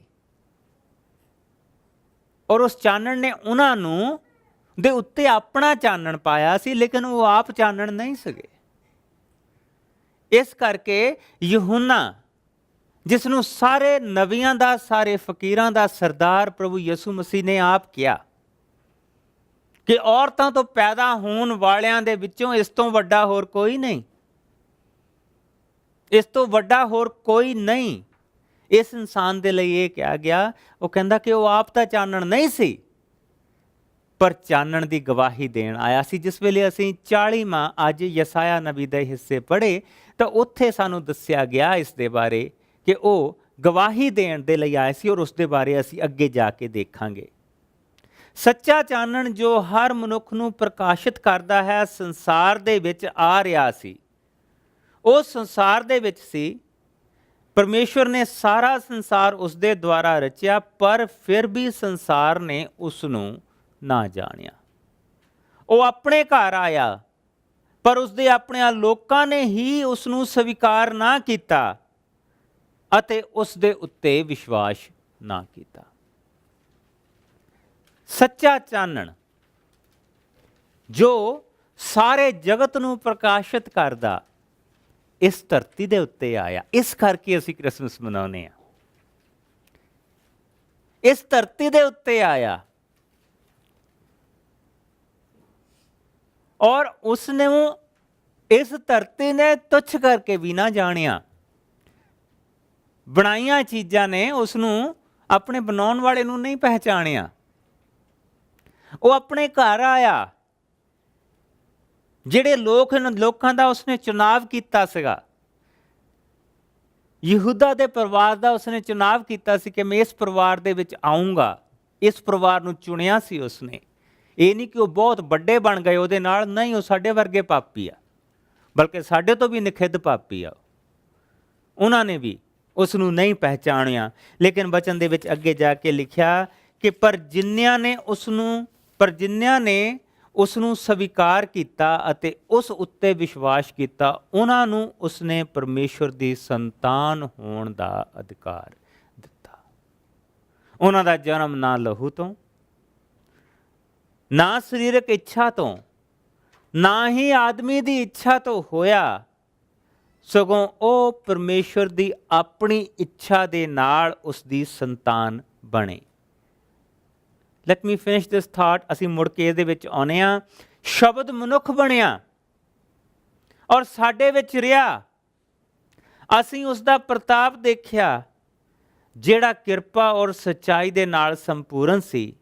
ਇਹ ਪ੍ਰਤਾਪ ਉਸ ਨੂੰ ਪਿਤਾ ਦੇ ਇਕਲੌਤੇ ਪੁੱਤਰ ਹੋਣ ਦੇ ਕਾਰਨ ਮਿਲਿਆ ਸੀ। ਸ਼ਬਦ ਮਨੁੱਖ ਬਣਿਆ, ਸ਼ਬਦ ਪਰਮੇਸ਼ਵਰ ਦੇ ਨਾਲ ਸੀ। ਸ਼ਬਦ ਦੇ ਨਾਲ ਉਸਨੇ ਸਾਰੀ ਧਰਤੀ ਦੀ, ਸਾਰੀਆਂ ਜੋ ਕੁਝ ਸਾਡੀਆਂ ਅੱਖਾਂ ਦੇਖਦੀਆਂ, ਸਾਰੀ ਕ੍ਰੀਏਸ਼ਨ ਨੂੰ ਉਸਨੇ ਤਿਆਰ ਕੀਤਾ। ਸਾਰਾ ਕੁਝ ਉਸਨੇ ਬਣਾਇਆ। ਉਹ ਸ਼ਬਦ ਦੇਹਧਾਰੀ ਹੋਇਆ, ਸ਼ਬਦ ਦੇਹਧਾਰੀ ਹੋਇਆ ਔਰ ਸਾਡੇ ਵਿੱਚ ਰਿਹਾ। ਉਸਨੇ ਇਸ ਚੀਜ਼ ਦਾ ਭਾਅ ਨਹੀਂ ਖਾਧਾ, ਇਸ ਚੀਜ਼ ਦਾ ਉਸਨੇ ਡਰ ਨਹੀਂ ਖਾਧਾ ਕਿ ਜੇ ਮੈਂ ਇਨਸਾਨਾਂ ਦੇ ਵਿੱਚ ਚਲ ਜਾਊਂਗਾ ਤਾਂ ਉਹਨਾਂ ਦਾ ਪਾਪ ਮੇਰੇ ਉੱਤੇ ਆ ਜਾਊਗਾ। ਇਨਸਾਨ ਨੂੰ ਛੂਹਣ ਦੇ ਲਈ ਉਹ ਆਪਣੇ ਆਪ ਨੂੰ ਉਸਨੇ ਵੱਖਰਾ ਨਹੀਂ ਰੱਖਿਆ ਕਿ ਨਹੀਂ ਮੈਂ ਤੇ ਤੁਹਾਡੇ ਵਿੱਚ ਨਹੀਂ ਆ ਸਕਦਾ। ਮੈਂ ਤੁਹਾਡੇ ਵਿੱਚ, ਤੁਹਾਨੂੰ ਮੈਂ ਫਕੀਰ ਤਾਂ ਦੇ ਸਕਦਾ, ਤੁਹਾਨੂੰ ਮੈਂ ਗੁਰੂ ਤਾਂ ਦੇ ਸਕਦਾ, ਤੁਹਾਨੂੰ ਮੈਂ ਨਬੀ ਤਾਂ ਦੇ ਸਕਦਾ ਆਪਣੇ, ਪਰ ਮੈਂ ਆਪ ਨਹੀਂ ਹੋਣਾ। ਮੈਂ ਤੁਹਾਡੇ ਤੋਂ ਦੂਰ ਹਾਂ। ਤੁਹਾਡਾ ਤਾਂ ਮੇਰੇ ਵਿੱਚ ਇੱਦਾਂ ਦਾ ਕੋਈ ਰਿਸ਼ਤਾ ਨਹੀਂ। ਤੁਹਾਡਾ ਤਾਂ ਮੇਰੇ ਵਿੱਚ ਇੱਕ ਧਰਮ ਤਾਂ ਹੋ ਸਕਦਾ, ਇੱਕ ਰਿਲੀਜਨ ਤਾਂ ਹੋ ਸਕਦਾ, ਪਰ ਰਿਲੇਸ਼ਨ ਨਹੀਂ ਹੋ ਸਕਦਾ। ਨਹੀਂ, ਇਹ ਨਹੀਂ ਉਸਨੇ ਕਿਹਾ। ਅਸੀਂ ਕ੍ਰਿਸਮਸ ਇਸ ਕਰਕੇ ਮਨਾਉਂਦੇ ਹਾਂ ਕਿ ਜਿਸ ਪ੍ਰਭੂ ਨੇ ਸਾਨੂੰ ਸਭ ਨੂੰ ਰਚਿਆ, ਸਾਡਾ ਰਚਨਹਾਰਾ, ਸਾਡੇ ਨਾਲ ਇੱਕ ਰਿਸ਼ਤਾ ਰੱਖਣ ਦੇ ਲਈ ਇਸ ਧਰਤੀ ਦੇ ਉੱਤੇ ਆਇਆ। ਮੇਰੀ ਮਾਂ ਨੇ ਮੈਨੂੰ ਜਨਮ ਦਿੱਤਾ। ਆਪਣੀ ਮਾਂ ਔਰ ਬਾਪ ਦੇ ਕਾਰਨ ਮੈਂ ਇਸ ਧਰਤੀ ਤੇ ਸਰੀਰਕ ਤੌਰ ਦੇ ਉੱਤੇ ਪੈਦਾ ਹੋਇਆ, ਲੇਕਿਨ ਮੇਰੀ ਆਤਮਾ ਨੂੰ ਪ੍ਰਭੂ ਯਿਸੂ ਮਸੀਹ ਨੇ ਦੁਬਾਰਾ ਪੈਦਾ ਕੀਤਾ। ਉਸਨੇ ਮੇਰੀ ਅੰਦਰ ਦੀ ਮਰੀ ਹੋਈ ਆਤਮਾ ਨੂੰ ਦੁਬਾਰਾ ਜ਼ਿੰਦਾ ਕੀਤਾ। ਜਿਨ੍ਹਾਂ ਨੇ ਉਸ ਨੂੰ ਕਬੂਲ ਕੀਤਾ, ਉਹ ਆਪਣਿਆਂ ਦੇ ਕੋਲ ਆਇਆ, ਪਰ ਆਪਣਿਆਂ ਨੇ ਉਸ ਨੂੰ ਕਬੂਲ ਨਾ ਕੀਤਾ। ਪਰ ਜਿਨ੍ਹਾਂ ਨੇ ਉਸ ਨੂੰ ਕਬੂਲ ਕੀਤਾ, ਉਹਨਾਂ ਨੂੰ ਉਸਨੇ ਪਰਮੇਸ਼ਵਰ ਦੀ ਸੰਤਾਨ ਹੋਣ ਦਾ ਅਧਿਕਾਰ ਦਿੱਤਾ। ਨਾਓ ਥਿੰਕ ਅਬਾਊਟ ਦਿਸ। ਇਸ ਚੀਜ਼ ਨੂੰ ਬੜੇ ਧਿਆਨ ਦੇ ਨਾਲ ਸੋਚੋ। ਇਹ ਪਰਮੇਸ਼ਵਰ ਤੇ ਭਗਤ ਦਾ ਆਪਸ ਦੇ ਵਿੱਚ ਨਹੀਂ ਕਿ ਇੱਕ ਪਰਮੇਸ਼ਵਰ ਆ ਤੇ ਇੱਕ ਇਨਸਾਨ ਉਹਦਾ ਭਗਤ ਆ। ਨਹੀਂ, ਇਹ ਰਿਸ਼ਤਾ ਨਹੀਂ ਗਾ। ਜਾਂ ਪਰਮੇਸ਼ਵਰ ਆ ਤੇ ਦੂਸਰਾ ਉਸਦਾ ਦਾਸ ਆ, ਇਹ ਰਿਸ਼ਤਾ ਨਹੀਂ ਗਾ। ਜਿਹੜਾ ਵਚਨ ਦੱਸਦਾ ਪਿਆ ਉਹ ਇਹ ਰਿਸ਼ਤਾ ਆ ਕਿ ਜਿਨ੍ਹਾਂ ਨੇ ਉਸ ਨੂੰ ਸਵੀਕਾਰ ਕੀਤਾ, ਉਹਨਾਂ ਨੂੰ ਉਸਨੇ ਪਰਮੇਸ਼ਵਰ ਦੀ ਸੰਤਾਨ ਹੋਣ ਦਾ ਅਧਿਕਾਰ ਦਿੱਤਾ। ਉਹ ਇੱਥੇ ਉਸਨੇ ਬੰਦ ਨਹੀਂ ਕਰ ਦਿੱਤਾ। ਉਹਨਾਂ ਦਾ ਜਨਮ ਯਾਨੀ ਕਿ ਉਹਨਾਂ ਦਾ ਇੱਕ ਹੋਰ ਜਨਮ ਹੋਇਆ। ਜਿਨ੍ਹਾਂ ਨੇ ਇਸ ਚੀਜ਼ ਨੂੰ ਕਿਹਾ ਕਿ ਪ੍ਰਭੂ ਯਿਸੂ ਮੈਂ ਇੱਕ ਕਮਜ਼ੋਰ ਇਨਸਾਨ ਹਾਂ, ਮੈਂ ਇੱਕ ਪਾਪੀ ਇਨਸਾਨ ਹਾਂ, ਮੈਂ ਇੱਕ ਐਸਾ ਇਨਸਾਨ ਹਾਂ ਜੋ ਤੇਰੀ ਹਜ਼ੂਰੀ ਦੇ ਵਿੱਚ ਨਹੀਂ ਚੱਲ ਸਕਦਾ। ਪਾਪ ਨੇ ਮੈਨੂੰ ਘੇਰਿਆ ਆ, ਪਾਪ ਨੇ ਮੈਨੂੰ ਫੜਿਆ ਆ, ਪਾਪ ਨੇ ਮੈਨੂੰ ਜਕੜਿਆ ਆ, ਔਰ ਮੈਂ ਜਿੱਦਾਂ ਦਾ ਵੀ ਹਾਂ ਮੈਂ ਆਪਣੇ ਆਪ ਨੂੰ ਤੇਰੇ ਚਰਨਾਂ ਦੇ ਵਿੱਚ ਰੱਖਦਾ। ਮੈਂ ਜੋ ਵੀ ਹਾਂ ਮੈਂ ਆਪਣੇ ਆਪ ਨੂੰ ਤੇਰਿਆਂ ਹੱਥਾਂ ਦੇ ਵਿੱਚ ਦਿੰਦਾ। ਉਸ ਨੂੰ ਉਸਨੇ ਲਿਆ, ਉਸਨੇ ਕਿਹਾ ਠੀਕ ਆ, ਤੂੰ ਮੇਰੇ ਕਾਬਲ ਆ, ਤੈਨੂੰ ਹੀ ਮੈਂ ਲੱਭਣ ਆਇਆ, ਤੇਰੇ ਲਈ ਮੈਂ ਆਇਆ। ਧਰਮੀ ਲਈ ਨਹੀਂ ਮੈਂ ਆਇਆ, ਪਰ ਮੈਂ ਤੇਰੇ ਲਈ ਆਇਆ, ਕਿਉਂਕਿ ਤੇਰੇ ਲਈ ਹੋਰ ਕੋਈ ਨਹੀਂ ਆਇਆ। ਤੈਨੂੰ ਹੋਰ ਕਿਸੇ ਨੇ ਨਹੀਂ ਫੜਨਾ। ਉਸ ਨੂੰ ਉਸਨੇ ਲਿਆ ਔਰ ਉਸ ਨੂੰ ਇੱਕ ਨਵਾਂ ਜਨਮ ਦਿੱਤਾ। ਉਸ ਦੇ ਅੰਦਰ ਮਰੀ ਹੋਈ ਆਤਮਾ ਨੂੰ ਦੁਆਰਾ ਪੈਦਾ ਕੀਤਾ। ਇੱਕ ਜਨ ਉਸ ਜਨ ਦੇ ਅੰਦਰ ਪੈਦਾ ਹੋਇਆ ਜੋ ਪਰਮੇਸ਼ਵਰ ਦੀ ਸੰਤਾਨ ਆ। ਸੋ ਹੁਣ ਜਿਸਲੇ ਮੈਂ ਦੁਆ ਕਰਦਾ, ਮੈਨੂੰ ਇਹ ਨਹੀਂ ਕਹਿਣਾ ਪੈਂਦਾ ਕਿ ਹੇ ਪਰਮੇਸ਼ਵਰ ਜੋ ਤੂੰ ਬਲੀ ਆ, ਜੋ ਤੂੰ ਸਵਰਗਾਂ ਦੇ ਵਿੱਚ ਰਹਿਣਾ, ਤੂੰ ਮਹਾਨ ਆ, ਤੂੰ ਕਰਤਾ ਪੁਰਖ ਹਾਂ, ਤੂੰ ਕਿਸੇ ਦਾ ਭਾਅ ਨਹੀਂ ਖਾਂਦਾ, ਤੇਰਾ ਕਿਸੇ ਨਾਲ ਵੈਰ ਨਹੀਂ, ਤੂੰ ਅਕਾਲ ਮੂਰਤ ਆ, ਤੂੰ ਜੂਨੀ ਸੇ ਬਾਂਗਾ। ਮੈਨੂੰ ਇਹ ਨਹੀਂ ਕਹਿਣਾ ਪੈਂਦਾ। ਮੈਂ ਇਹ ਕਹਿ ਸਕਦਾ, ਹੇ ਸਾਡੇ ਬਾਪ, ਹੇ ਮੇਰੇ ਬਾਪ ਜੋ ਤੂੰ ਸਵਰਗ ਦੇ ਵਿੱਚ, ਜੋ ਤੂੰ ਸਵਰਗ ਦੇ ਵਿੱਚ, ਤੇਰਾ ਨਾਮ ਇਸ ਜ਼ਿੰਦਗੀ ਦੇ ਵਿੱਚ ਪਵਿੱਤਰ ਹੋਏ। ਮੇਰੇ ਕੰਮਾਂ ਦੇ ਰਾਹੀਂ, ਮੇਰੇ ਸ਼ਬਦਾਂ ਦੇ ਰਾਹੀਂ, ਮੇਰੇ ਚਾਲ ਚਲਨ ਦੇ ਰਾਹੀਂ ਤੇਰਾ ਨਾਮ ਪਵਿੱਤਰ ਹੋਏ। ਮੈਨੂੰ ਇਹ ਨਾ ਕਹਿਣਾ ਪਏ ਕਿ ਫਲਾਣੇ ਬੰਦੇ ਵੱਲ ਦੇਖੋ, ਜਾਂ ਸਾਡੇ ਗਰੁੱਪ 'ਚੋਂ ਉਸ ਬੰਦੇ ਵੱਲ ਦੇਖੋ, ਜਾਂ ਇਹਦੇ ਵੱਲ ਦੇਖੋ। ਨਹੀਂ, ਮੈਂ ਕਹਿ ਸਕਾਂ ਬੜੀ ਨਮਰਤਾ ਦੇ ਨਾਲ, ਮੇਰੇ ਵੱਲ ਦੇਖੋ, ਮੈਂ ਕੀ ਸੀ ਔਰ ਅੱਜ ਮੈਂ ਕਿੱਥੇ ਹਾਂ। ਨਮਰਤਾ ਦੇ ਨਾਲ ਪਰਮੇਸ਼ਵਰ ਦੀ ਹਜ਼ੂਰੀ ਦੇ ਵਿੱਚ ਬੈਠ ਸਕਾਂ। ਮੈਨੂੰ ਉਸ ਦਾ ਕੀ ਭਾਵ, ਮੈਨੂੰ ਸਭ ਤੋਂ ਪਹਿਲਾਂ ਇਹ ਦੇਖੋ, ਸੋਚ ਕੇ ਦੇਖੋ, ਅਗਰ ਪਰਮੇਸ਼ਵਰ ਨੇ ਕਿਸੇ ਬੰਦੇ ਨੂੰ ਚੁਣਿਆ, ਉਸ ਨੂੰ ਆਪਣਾ ਫਕੀਰ ਬਣਾ ਲਿਆ, ਉਸ ਨੂੰ ਆਪਣਾ ਗੁਰੂ ਬਣਾ ਲਿਆ, ਉਸ ਨੂੰ ਆਪਣਾ ਚੇਲਾ ਬਣਾ ਲਿਆ, ਅਗਰ ਮੈਂ ਉਹਦੀ ਗੱਲ ਕਰਾਂ ਵੀ ਤਾਂ ਉਹਦਾ ਮੈਨੂੰ ਕੀ ਫਾਇਦਾ ਜਦੋਂ ਮੇਰੀ ਜ਼ਿੰਦਗੀ 'ਚ ਹੀ ਹੈ ਨਹੀਂ, ਜਦੋਂ ਮੇਰੇ ਲਈ ਹੈ ਨਹੀਂ। ਮੈਂ ਜਿੰਨਾ ਮਰਜ਼ੀ ਉਹ ਗੱਲਾਂ ਕਰੀ ਜਾਵਾਂ, ਮੈਨੂੰ ਕੋਈ ਫਾਇਦਾ ਨਹੀਂ। ਹਾਂ, ਉਹ 'ਚ ਕੋਈ ਮੈਂ ਦੁਨਿਆਵੀ ਮੈਨੂੰ ਫਾਇਦਾ ਹੋ ਵੀ ਜਾਵੇ, ਉਹ ਬਹੁਤੀ ਦੇਰ ਰਹਿਣ ਵਾਲਾ ਨਹੀਂ, ਲੇਕਿਨ ਇਹ ਮੇਰੇ ਲਈ ਆ। ਜਦ ਮੈਂ ਪ੍ਰਭੂ ਯਿਸੂ ਦੇ ਕੋਲ ਆਉਣਾ ਔਰ ਉਸ ਨੂੰ ਕਹਿਣਾ ਕਿ ਆ ਲੈ, ਆਹ ਮੇਰੀ ਜ਼ਿੰਦਗੀ ਆ, ਆਹ ਮੇਰੇ ਪਾਪ ਆ, ਇਹ ਤੂੰ ਲੈ ਲਾ ਔਰ ਮੈਨੂੰ ਇੱਕ ਨਵੀਂ ਜ਼ਿੰਦਗੀ ਆਪਣੇ ਕੋਲੋਂ ਦੇ, ਤਾਂ ਉਹ ਦਿੰਦਾ। ਔਰ ਉਸ ਨਵੀਂ ਜ਼ਿੰਦਗੀ ਦਾ ਜਿਹੜਾ ਬਾਪ ਆ, ਉਹ ਸਵਰਗੀ ਬਾਪ ਹੁੰਦਾ। ਅਸੀਂ ਉਸ ਦੀ ਸੰਤਾਨ ਬਣਦੇ ਹਾਂ। ਔਰ ਇਸ ਲਈ ਉਹ ਕਹਿ ਰਿਹਾ, ਸ਼ਬਦ ਮਨੁੱਖ ਬਣਿਆ ਔਰ ਸਾਡੇ ਵਿੱਚ ਰਿਹਾ। ਅਸੀਂ ਉਸ ਦਾ ਪ੍ਰਤਾਪ ਦੇਖਿਆ ਜਿਹੜਾ ਕਿਰਪਾ ਔਰ ਸੱਚਾਈ ਦੇ ਨਾਲ ਸੰਪੂਰਨ ਸੀ। ਇਹ ਪ੍ਰਤਾਪ ਉਸ ਨੂੰ ਪਿਤਾ ਦੇ ਇਕਲੌਤੇ ਪੁੱਤਰ ਹੋਣ ਦੇ ਕਾਰਨ ਮਿਲਿਆ ਸੀ। ਅਸੀਂ ਉਸ ਦਾ ਪ੍ਰਤਾਪ ਦੇਖਿਆ, ਅਸੀਂ ਉਸ ਦੀ ਮਹਿਮਾ ਦੇਖੀ, ਅਸੀਂ ਉਸ ਦਾ ਉਹ ਸਭ ਕੁਝ ਦੇਖਿਆ ਜੋ ਸੀ। ਕਿਸ ਤਰ੍ਹਾਂ ਉਸਨੇ ਪਾਣੀ ਨੂੰ, ਕਿਸ ਤਰ੍ਹਾਂ ਉਸਨੇ ਪਾਣੀ ਜੋ ਝੀਲ ਜਿਸਲੇ ਲਫੇੜਾ ਮਾਰ ਰਹੀ ਸੀ, ਹਨੇਰੀ ਲਫੇੜਾ ਮਾਰ ਰਹੀ ਸੀ, ਕਸ਼ਤੀ ਡੁੱਬ ਰਹੀ ਸੀ, ਤਾਂ ਉਸਨੇ ਕਿਹਾ ਸ਼ਾਂਤ ਹੋ ਜਾ, ਤੇ ਉਹ ਸ਼ਾਂਤ ਹੋ ਗਈ। ਕਹਿੰਦਾ ਅਸੀਂ ਦੇਖਿਆ, ਅਸੀਂ ਕਿਸ ਤਰ੍ਹਾਂ ਦੇਖਿਆ। ਔਰ ਇਹਨਾਂ ਚੀਜ਼ਾਂ ਨੂੰ ਅਸੀਂ ਆਉਣ ਵਾਲੇ ਸਮੇਂ ਦੇ ਵਿੱਚ ਦੇਖਾਂਗੇ। ਅਸੀਂ ਇਹ ਦੇਖਾਂਗੇ ਕਿ ਉਹ ਅੰਨਾ ਕਿਉਂ ਵਿਚਾਰਾ ਕ੍ਰਿਸਮਸ ਮਨਾਉਂਦਾ ਸੀ। ਲੇਕਿਨ ਅੱਜ ਮੈਂ ਤੁਹਾਨੂੰ ਥੋੜ੍ਹਾ ਉਸ ਦਾ ਸਵਾਦ ਦਿੰਦਾ। ਕਿਸ ਤਰ੍ਹਾਂ ਅਸੀਂ ਦੇਖਿਆ, ਉਹ ਕਹਿੰਦਾ ਕਿ ਕਿੱਦਾਂ ਉਹ ਕਿਰਿਆਸ਼ੀਲ, ਉਸ ਕਰਤਾ ਪੁਰਖ ਨੇ ਜਿਸ ਨੇ ਮਿੱਟੀ ਤੋਂ ਇਨਸਾਨ ਨੂੰ ਬਣਾਇਆ ਸੀ, ਮਿੱਟੀ ਦੀ ਲੋਲੋ ਉਸਨੇ ਘੜੀ ਔਰ ਉਸਦੇ ਵਿੱਚ ਸਾਹ ਪਾਇਆ ਔਰ ਉਹ ਜਿਉਂਦਾ ਮਨੁੱਖ ਬਣ ਗਿਆ। ਕਿਸ ਤਰ੍ਹਾਂ ਇੱਕ ਅੰਨਾ ਬੈਠਾ, ਬਚਪਨ ਤੋਂ ਅੰਨਾ, ਉਸਦੇ ਡੇਲੇ ਹੀ ਹੈ ਨਹੀਂ ਸੀ। ਅੰਨਾ ਹੋਣਾ ਇੱਕ ਵੱਖਰੀ ਗੱਲ ਆ, ਪਰ ਡੇਲੇ ਹੀ ਨਾ ਹੋਣ, ਅੱਖਾਂ ਦੇ ਵਿੱਚ ਆਈਬਾਲਸ ਹੀ ਨਾ ਹੋਣ, ਉਹ ਵੱਖਰੀ ਗੱਲ ਆ। ਜਿਸ ਦੇ ਡੇਲੇ ਹੀ ਹੈ ਨਹੀਂ ਸੀਗੇ, ਉਸਨੇ ਮਿੱਟੀ ਦੀਆਂ 2 ਗੋਲੀਆਂ ਵੱਟੀਆਂ, ਜਿੱਦਾਂ ਉਸਨੇ ਉਤਪਤ ਦੇ ਵਿੱਚ ਵੱਟੀਆਂ ਸੀਗੀਆਂ, ਬਣਾਈਆਂ ਸੀਗੀਆਂ। 2 ਗੋਲੀਆਂ ਬਣਾਈਆਂ, ਉਸਦੀਆਂ ਅੱਖਾਂ ਦੇ ਵਿੱਚ ਪਾ ਦਿੱਤੀਆਂ ਔਰ ਕਿਹਾ ਕਿ ਜਾ ਤੂੰ ਆਪਣੀਆਂ ਅੱਖਾਂ ਧੋ ਲਾ। ਔਰ ਜਦੋਂ ਧੋ ਗਿਆ ਤਾਂ ਉਸਨੇ ਅੱਖਾਂ ਧੋਤੀਆਂ ਤਾਂ ਉਹ ਦੇਖਦਾ ਹੋਇਆ ਵਾਪਸ ਮੁੜਿਆ। ਅਸੀਂ ਉਸ ਦਾ ਪ੍ਰਤਾਪ ਦੇਖਿਆ, ਅਸੀਂ ਉਸ ਦੀ ਮਹਿਮਾ ਦੇਖੀ ਕਿ ਕਿਸ ਤਰ੍ਹਾਂ 5000 ਬੰਦਾ ਭੁੱਖਾ ਬੈਠਾ, ਸਿਰਫ 5 ਰੋਟੀਆਂ ਔਰ 2 ਮੱਛੀਆਂ, ਔਰ ਉਸਨੇ ਉਹਨਾਂ ਨੂੰ ਲੈ ਕੇ ਸ਼ੁਕਰ ਕੀਤਾ। ਔਰ ਮੱਛੀਆਂ ਜਿੱਦਾਂ ਸਮੁੰਦਰ 'ਚੋਂ ਪੈਦਾ ਹੁੰਦੀਆਂ, ਇੱਦਾਂ ਸਵਰਗ 'ਚੋਂ ਪੈਦਾ ਹੋ ਕੇ ਧਰਤੀ ਦੇ ਉੱਤੇ ਆਉਂਦੀਆਂ ਪਈਆਂ। ਅਸੀਂ ਉਹਦੀ ਕਿਰਿਆਸ਼ੀਲਤਾ ਦੇਖੀ, ਅਸੀਂ ਉਸਦੇ ਅਧਿਕਾਰ ਦੇਖੇ। ਪਾਣੀਆਂ ਨੂੰ ਝਿੜਕਦਾ, ਪਾਣੀ ਸ਼ਾਂਤ ਹੋ ਜਾਂਦੇ ਆ। ਆਤਮਾਵਾਂ ਤੇ ਉਸਦਾ ਅਧਿਕਾਰ ਦੇਖਿਆ। ਬੁਰੀਆਂ ਆਤਮਾਵਾਂ ਨੂੰ ਕਹਿੰਦਾ ਚਲੇ ਜਾਓ, ਉਹ ਚਲੇ ਜਾਂਦੀਆਂ। ਮੁਰਦੇ ਨੂੰ ਕਹਿੰਦਾ ਕਿ ਉੱਠ ਕੇ ਖੜਾ ਹੋ ਜਾ, ਮੁਰਦਾ ਉੱਠ ਕੇ ਖੜਾ ਹੋ ਕੇ ਚੱਲਣ ਲੱਗ ਪੈਂਦਾ। ਅਸੀਂ ਉਸ ਦਾ ਅਧਿਕਾਰ ਦੇਖਿਆ, ਅਸੀਂ ਉਸ ਦੀ ਮਹਿਮਾ ਦੇਖੀ। ਉਹ ਇਹ ਕਹਿ ਰਿਹਾ, ਉਹ ਸਾਡੇ ਵਿੱਚ ਰਿਹਾ, ਅਸੀਂ ਉਸ ਦੀ ਮਹਿਮਾ ਦੇਖੀ, ਅਸੀਂ ਉਸ ਦਾ ਅਧਿਕਾਰ ਦੇਖਿਆ। ਅਸੀਂ ਦੇਖਿਆ ਕਿ ਉਹ ਪ੍ਰਤਾਪ, ਉਹ ਮਹਿਮਾ ਉਸ ਨੂੰ ਪਿਤਾ ਦੇ ਇਕਲੌਤੇ ਪੁੱਤਰ ਹੋਣ ਦੇ ਕਾਰਨ ਮਿਲੀ ਸੀ।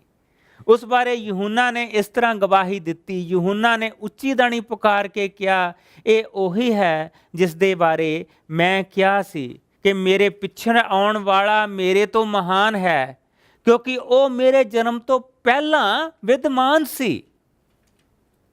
ਨਾ ਇਹ ਬੜੀ ਅਜੀਬ ਚੀਜ਼ ਆ। ਆਉਣ ਵਾਲੇ ਦਿਨਾਂ ਦੇ ਵਿੱਚ ਇਹ ਵੀ ਅਸੀਂ ਦੇਖਾਂਗੇ ਕਿ ਯਹੂਨਾ ਦਾ ਜਿਹੜਾ ਜਨਮ ਹੋਇਆ ਉਹ ਪ੍ਰਭੂ ਯਿਸੂ ਮਸੀਹ ਤੋਂ 6 ਮਹੀਨੇ ਪਹਿਲਾਂ ਹੋਇਆ, ਲੇਕਿਨ ਉਸ ਤੋਂ 6 ਮਹੀਨੇ ਵੱਡਾ ਇਸ ਵੇਲੇ, ਜਿਸ ਵੇਲੇ ਇਹ ਯਹੂਨਾ ਕਹਿ ਰਿਹਾ, ਯਹੂਨਾ ਦੀ ਉਮਰ 31 ਸਾਲ ਦੀ ਆ। ਔਰ ਪ੍ਰਭੂ ਯਿਸੂ ਮਸੀਹ ਦੀ ਇਸ ਵੇਲੇ ਧਰਤੀ ਦੀ ਜਿਹੜੀ ਉਮਰ ਆ, ਉਹਨਾਂ ਨੂੰ ਧਰਤੀ ਦੇ ਉੱਤੇ ਆਇਆ ਹੋਇਆ ਇਸ ਵੇਲੇ 30.5 ਸਾਲ ਹੋਇਆ। ਔਰ ਉਹ ਇਹ ਕਹਿ ਰਿਹਾ ਕਿ ਜਿਸ ਬਾਰੇ ਮੈਂ ਕਹਿ ਰਿਹਾ ਉਹ ਮੇਰੇ ਤੋਂ ਪਹਿਲਾਂ ਵਿਦਮਾਨ ਸੀ, ਮੇਰੇ ਤੋਂ ਪਹਿਲਾਂ ਹੀ ਉਹ ਸੀ।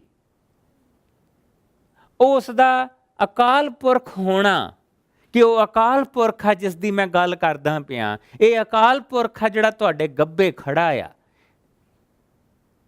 ਇਹ ਤੁਹਾਡੇ ਜਿਹੜਾ ਗੱਬੇ ਖੜਾ ਆ,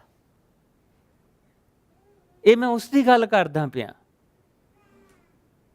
ਅੱਗੇ ਉਹ ਵਚਨ ਦੇ ਵਿੱਚ ਕਹਿ ਰਿਹਾ ਕਿ ਪਰਮੇਸ਼ਵਰ ਨੇ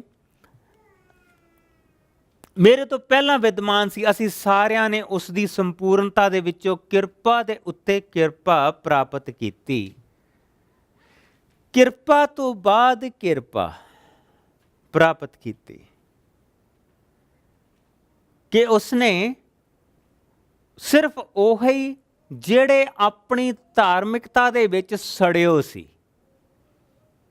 ਜਿਹੜੇ ਕਿਸੇ ਦੀ ਕੋਈ ਗੱਲ ਸੁਣਨ ਨੂੰ ਤਿਆਰ ਨਹੀਂ ਸੀ, ਜਿਹੜੇ ਸਿਰਫ ਆਪਣੀ ਗੱਲ ਸੁਣਾਉਣਾ ਮੰਗਦੇ ਸੀ, ਜਿਹੜੇ ਇਹ ਦੱਸਦੇ ਸੀ ਕਿ ਸਾਨੂੰ ਸਾਰਾ ਕੁਝ ਪਤਾ, ਸਿਰਫ ਉਹੀ ਖਾਲੀ ਹੱਥ ਪ੍ਰਭੂ ਯਿਸੂ ਮਸੀਹ ਦੇ ਕੋਲ ਗਏ। ਪਰ ਉਸ ਗਰੁੱਪ ਦੇ ਵਿੱਚੋਂ ਵੀ ਇੱਕ ਰਾਤ ਦੇ ਹਨੇਰੇ ਦੇ ਵਿੱਚ ਮੁੜ ਕੇ ਯਿਸੂ ਦੇ ਕੋਲ ਆਇਆ ਤੇ ਉਸ ਨੂੰ ਪੁੱਛਦਾ ਪਿਆ, ਮੈਂ ਸਦੀਪਕ ਜੀਵਨ ਪਾਉਣ ਦੇ ਲਈ ਕੀ ਕਰਾਂ। ਪ੍ਰਭੂ ਯਿਸੂ ਮਸੀਹ ਨੇ ਜਿਸ ਲਈ ਉਹ ਮੁੜ ਕੇ ਆ ਗਿਆ, ਪ੍ਰਭੂ ਯਿਸੂ ਮਸੀਹ ਨੇ ਇਹ ਨਹੀਂ ਕਿਹਾ ਕਿ ਦਿਨ ਦੇ ਸਵੇਰ ਦੇ ਵਿੱਚ ਤਾਂ ਤੂੰ ਮੇਰੇ ਨਾਲ ਗੱਲ ਨਹੀਂ ਸੀ ਕਰਦਾ, ਹੁਣ ਕਿਉਂ ਆਇਆ। ਨਾ, ਕਿਰਪਾ ਤੋਂ ਬਾਅਦ ਕਿਰਪਾ ਦੇਣ ਵਾਲੇ ਨੇ ਉਸ ਨੂੰ ਕਿਰਪਾ ਦਿੱਤੀ। ਔਰ ਉਸ ਦਾ ਅਸੀਂ ਇਹ ਦੇਖਦੇ ਪਏ ਹਾਂ ਕਿ ਜਦ ਪ੍ਰਭੂ ਯਿਸੂ ਮਸੀਹ ਦੀ ਸਲੀਬੀ ਮੌਤ ਹੋਈ, ਜਦ ਉਹਨਾਂ ਨੂੰ ਕਬਰ ਦੇ ਵਿੱਚ ਰੱਖਿਆ ਗਿਆ ਤੇ ਉਹਨਾਂ ਨੂੰ ਕਬਰ ਦੇ ਵਿੱਚ ਜਿਹੜੇ ਚੱਕ ਕੇ 2 ਹੱਥ ਰੱਖਣ ਵਾਲੇ ਸੀ ਉਹ ਉਸੇ ਹੀ ਬੰਦੇ ਦੇ ਸੀ, ਉਸੇ ਹੀ ਨਿਕੋਦੀਮਸ ਦੇ ਸੀ। ਉਹ ਵੀ ਕਿਰਪਾ ਪ੍ਰਾਪਤ ਕਰਕੇ ਗਿਆ, ਜੋ ਦਿਨ ਦੇ ਸਵੇਰ ਦੇ ਵਿੱਚ ਉਸ ਦੇ ਨਾਲ ਗੱਲ ਕਰਨ ਨੂੰ ਤਿਆਰ ਨਹੀਂ ਸੀ, ਪਰ ਰਾਤ ਦੇ ਹਨੇਰੇ ਨੂੰ ਵਾਪਸ ਮੁੜ ਆਇਆ, ਉਹ ਵੀ ਕੁਛ ਪਾ ਕੇ ਗਿਆ। ਕਹਿੰਦਾ ਅਸੀਂ ਉਸ ਤੋਂ ਕਿਰਪਾ ਤੋਂ ਬਾਅਦ ਕਿਰਪਾ ਪ੍ਰਾਪਤ ਕੀਤੀ। ਉਸ ਦਾ ਕਿਸੇ ਦੇ ਨਾਲ ਕੋਈ ਵੈਰ ਨਹੀਂ ਸੀ, ਉਹ ਵੈਰ ਰੱਖਣ ਨਹੀਂ ਸੀ ਆਇਆ, ਉਹ ਨਿਰਵੈਰ ਸੀ, ਉਸ ਦਾ ਕਿਸੇ ਦੇ ਨਾਲ ਕੋਈ ਵੈਰ ਨਹੀਂ ਸੀ। ਉਸਨੇ ਹਰ ਇੱਕ ਤੇ ਜਿੱਥੋਂ ਦੀ ਗਿਆ ਹਰ ਇੱਕ ਨੇ ਉਸ ਤੋਂ ਕਿਰਪਾ ਪ੍ਰਾਪਤ ਕੀਤੀ। ਪਾਪੀ ਨੇ ਉਸ ਤੋਂ ਕਿਰਪਾ ਪ੍ਰਾਪਤ ਕੀਤੀ। ਧਰਮੀ ਕਈ ਖਾਲੀ ਰਹਿ ਗਏ, ਪਰ ਪਾਪੀਆਂ ਨੇ ਉਸ ਤੋਂ ਕਿਰਪਾ ਪ੍ਰਾਪਤ ਕੀਤੀ। ਵਚਨ ਦੇ ਵਿੱਚ ਅੱਗੇ ਅਸੀਂ ਦੇਖਦੇ ਹਾਂ, ਪਰਮੇਸ਼ਰ ਨੇ ਵਿਵਸਥਾ ਤਾਂ ਮੂਸਾ ਦੇ ਰਾਹੀਂ ਦਿੱਤੀ, ਵਿਵਸਥਾ ਧਰਮ ਜੋ ਸਾਨੂੰ ਪੱਥਰ ਦੀਆਂ ਸਲੇਟਾਂ ਦੇ ਉੱਤੇ ਮਿਲੀ। ਜੋ ਕੁਛ ਮੂਸਾ ਲੈ ਕੇ ਆਇਆ ਸੀ ਉਹ ਪੱਥਰ ਦੀਆਂ ਸਲੇਟਾਂ ਦੇ ਉੱਤੇ ਲੈ ਕੇ ਆਇਆ ਸੀ, ਤਾਂ ਉਸਨੇ ਲੋਕਾਂ ਦੇ ਦਿਲ ਵੀ ਪੱਥਰ ਦੇ ਕਰ ਦਿੱਤੇ। ਉਹਨਾਂ ਨੂੰ ਪੜ੍ਹਨ ਵਾਲਿਆਂ ਦੇ ਦਿਲ ਵੀ ਪੱਥਰ ਦੇ ਆ। ਅੱਜ ਵੀ ਜੋ ਵਿਵਸਥਾ ਪੜ੍ਹਦੇ ਆ, ਜੋ ਸਿਰਫ ਜਿਨ੍ਹਾਂ ਦਾ ਸਾਰਾ ਕੁਝ ਧਾਰਮਿਕ ਗ੍ਰੰਥਾਂ ਦੇ ਉੱਤੇ ਆ, ਉਹਨਾਂ ਦੇ ਦਿਲ ਪੱਥਰ ਦੇ ਆ। ਉਹਨਾਂ ਦੇ ਦਿਲ ਪੱਥਰ ਦੇ ਆ। 2 ਘੰਟੇ ਉਹਨਾਂ ਦੇ ਲਾਗੇ ਬੈਠ ਕੇ ਤੁਸੀਂ ਜਾਣ ਜਾਓਗੇ, this person has a heart of stone।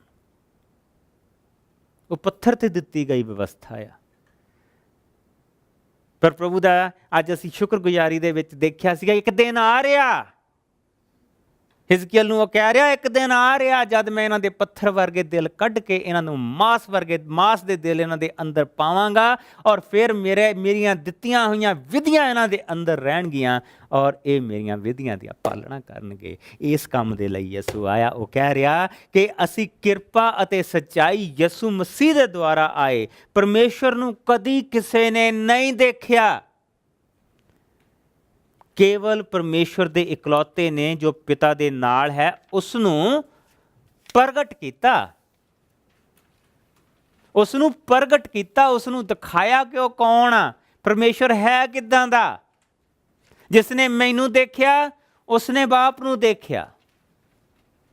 ਉਸ ਨੂੰ ਪ੍ਰਗਟ ਕੀਤਾ, ਉਸ ਨੂੰ ਦਿਖਾਇਆ। ਇਸ ਕਰਕੇ ਮੈਂ ਤੁਹਾਨੂੰ ਕਹਿੰਦਾ ਹੁੰਦਾ, ਵਚਨ ਨੂੰ ਕਦੀ ਵੀ ਇੱਥੋਂ ਉੱਥੋਂ ਲੈ ਕੇ ਆਇਤ ਨਾ ਪੜ੍ਹੋ। ਇੱਥੋਂ ਆਇਤ ਲੈ ਕੇ ਉਹਦਾ ਮਤਲਬ ਨਾ ਕੱਢਣ ਦੀ ਕੋਸ਼ਿਸ਼ ਕਰੋ। ਜਦੋਂ ਵੀ ਵਚਨ ਪੜ੍ਹੋ, ਵਚਨ ਨੂੰ ਪੂਰਾ ਪੜ੍ਹੋ, ਵਚਨ ਨੂੰ ਪੂਰਾ ਪੜ੍ਹੋ।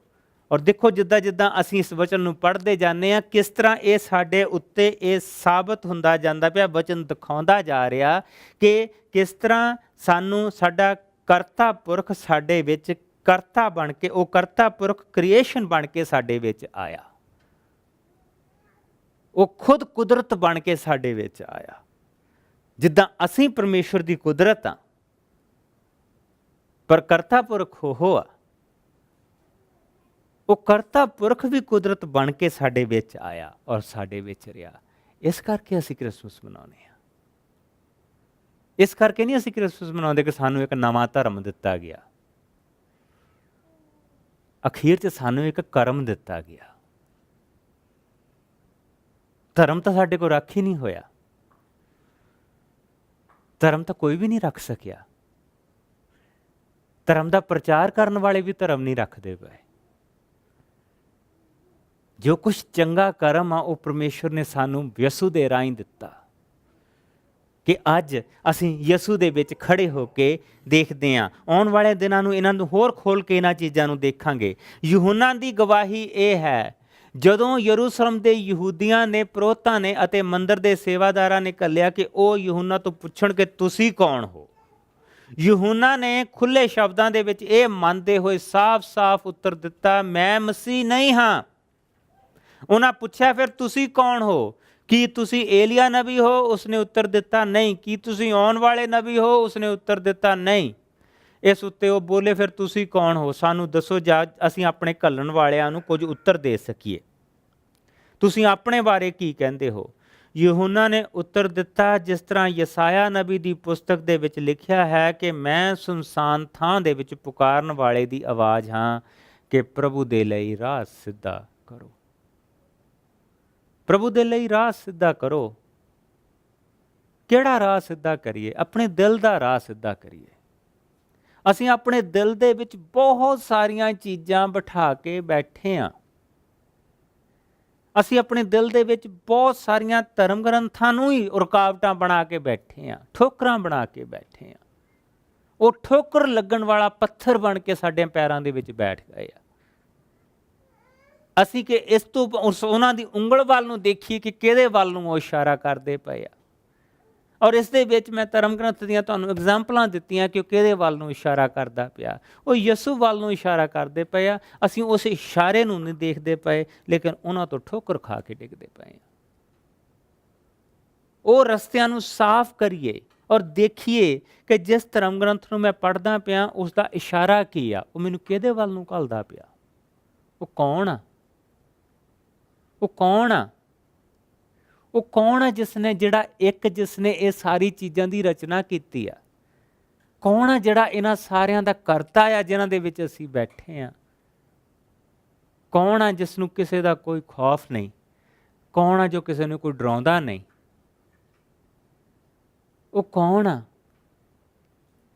ਔਰ ਅਸੀਂ ਇਸ ਵਚਨ ਦੇ ਇਸ ਛੋਟੇ ਜਿਹੇ ਹਿੱਸੇ ਦੇ ਵਿੱਚ ਦੇਖਦੇ ਪਏ ਕਿ ਉਹ ਯਿਸੂ ਆ। ਉਹ ਯਿਸੂ ਆ, ਉਹ ਜੋ ਸਾਡੀ ਜੂਨ ਤੋਂ ਪੈਦਾ ਨਹੀਂ ਹੋਇਆ, ਜੋ ਅਜੂਨ ਆ ਸਾਡੇ ਤੋਂ, ਜੋ ਪ੍ਰਭੂ ਦਾ ਬੇਟਾ ਆ, ਜੋ ਪਰਮੇਸ਼ਵਰ ਦਾ ਪੁੱਤਰ ਆ, ਉਹ ਇਕਲੌਤਾ ਆ। ਉਹ ਸਾਡੀ ਕਿਸੇ ਜੂਨ ਤੋਂ ਨਹੀਂ, ਸਾਡੀਆਂ ਜੂਨਾਂ ਤੋਂ ਉਹ ਬਾਹਰ ਆ, ਪਰ ਉਹ ਫਿਰ ਵੀ ਇਸ ਧਰਤੀ ਦੇ ਉੱਤੇ ਆਇਆ। ਅੱਗੇ ਵਚਨ ਕਹਿ ਰਿਹਾ, ਕਹਿੰਦਾ ਮੈਂ ਤਾਂ ਸੁਨਸਾਨ ਦੇ ਵਿੱਚ ਪੁਕਾਰਨ ਵਾਲੇ ਦੀ ਆਵਾਜ਼ ਹਾਂ ਕਿ ਪ੍ਰਭੂ ਦੇ ਲਈ ਰਾਹ ਸਿੱਧਾ ਕਰੋ। ਕੁਝ ਫਰੀਸੀ ਵੀ ਯਹੂਨਾ ਦੇ ਕੋਲ ਘੱਲੇ ਗਏ। ਉਹਨਾਂ ਨੇ ਯਹੂਨਾ ਨੂੰ ਪੁੱਛਿਆ, ਕੀ ਤੁਸੀਂ ਮਸੀਹ ਨਹੀਂ ਹੋ, ਏਲੀਆ ਨਬੀ ਨਹੀਂ ਹੋ, ਨਾ ਹੀ ਆਉਣ ਵਾਲੇ ਨਬੀ ਹੋ, ਤਾਂ ਫਿਰ ਤੁਸੀਂ ਬਪਤਿਸਮਾ ਕਿਉਂ ਦਿੰਦੇ ਹੋ? ਯਹੂਨਾ ਨੇ ਉੱਤਰ ਦਿੱਤਾ, ਮੈਂ ਤਾਂ ਤੁਹਾਨੂੰ ਪਾਣੀ ਦੇ ਨਾਲ ਬਪਤਿਸਮਾ ਦਿੰਦਾ ਹਾਂ, ਪਰ ਤੁਹਾਡੇ ਵਿੱਚ ਇੱਕ ਜਨ ਖਲੋਤਾ ਹੈ ਜਿਸ ਨੂੰ ਤੁਸੀਂ ਪਛਾਣਦੇ ਨਹੀਂ। ਬੇਸ਼ੱਕ ਉਹ ਮੇਰੇ ਪਿੱਛੇ ਆ ਰਿਹਾ ਹੈ, ਮੈਂ ਤਾਂ ਉਸਦੇ ਜੋੜੇ ਝਾੜਨ ਦੇ ਯੋਗ ਵੀ ਨਹੀਂ। ਇਹ ਸਭ ਕੁਝ ਜਰਦਨ ਦੇ ਦਰਿਆ ਦੇ ਪਾਰਲੇ ਪਾਸੇ ਬੈਤਨੀਆਂ ਦੇ ਲਾਗੇ ਹੋਇਆ। ਅਗਲੇ ਦਿਨ ਯਹੂਨਾ ਨੇ ਯਿਸੂ ਨੂੰ ਆਪਣੇ ਵੱਲ ਆਉਂਦਿਆਂ ਦੇਖ ਕੇ ਕਿਹਾ, ਦੇਖੋ ਪਰਮੇਸ਼ਰ ਦਾ ਮੇਮਣਾ ਜੋ ਸੰਸਾਰ ਦੇ ਪਾਪਾਂ ਨੂੰ ਚੁੱਕ ਲੈ ਜਾਂਦਾ ਹੈ। ਇਹ ਉਹੀ ਹੈ ਜਿਸ ਦੇ ਬਾਰੇ ਮੈਂ ਕਿਹਾ ਸੀ, ਮੇਰੇ ਪਿੱਛੇ ਆਉਣ ਵਾਲਾ ਇੱਕ ਆਦਮੀ ਮੇਰੇ ਤੋਂ ਮਹਾਨ ਹੈ, ਕਿਉਂਕਿ ਉਹ ਮੇਰੇ ਜਨਮ ਲੈਣ ਤੋਂ ਪਹਿਲਾਂ ਹੀ ਵਿਦਮਾਨ ਸੀ। ਮੈਂ ਆਪ ਵੀ ਉਸ ਨੂੰ ਪਛਾਣਦਾ ਨਹੀਂ ਸੀ, ਅਤੇ ਮੈਂ ਇਸੇ ਲਈ ਹੀ ਪਾਣੀ ਦੇ ਨਾਲ ਬਪਤਿਸਮਾ ਦਿੰਦਾ ਹੋਇਆ ਆਇਆ ਕਿ ਉਹ ਇਜ਼ਰਾਈਲ ਦੇ ਉੱਤੇ ਪ੍ਰਗਟ ਹੋ ਜਾਏ।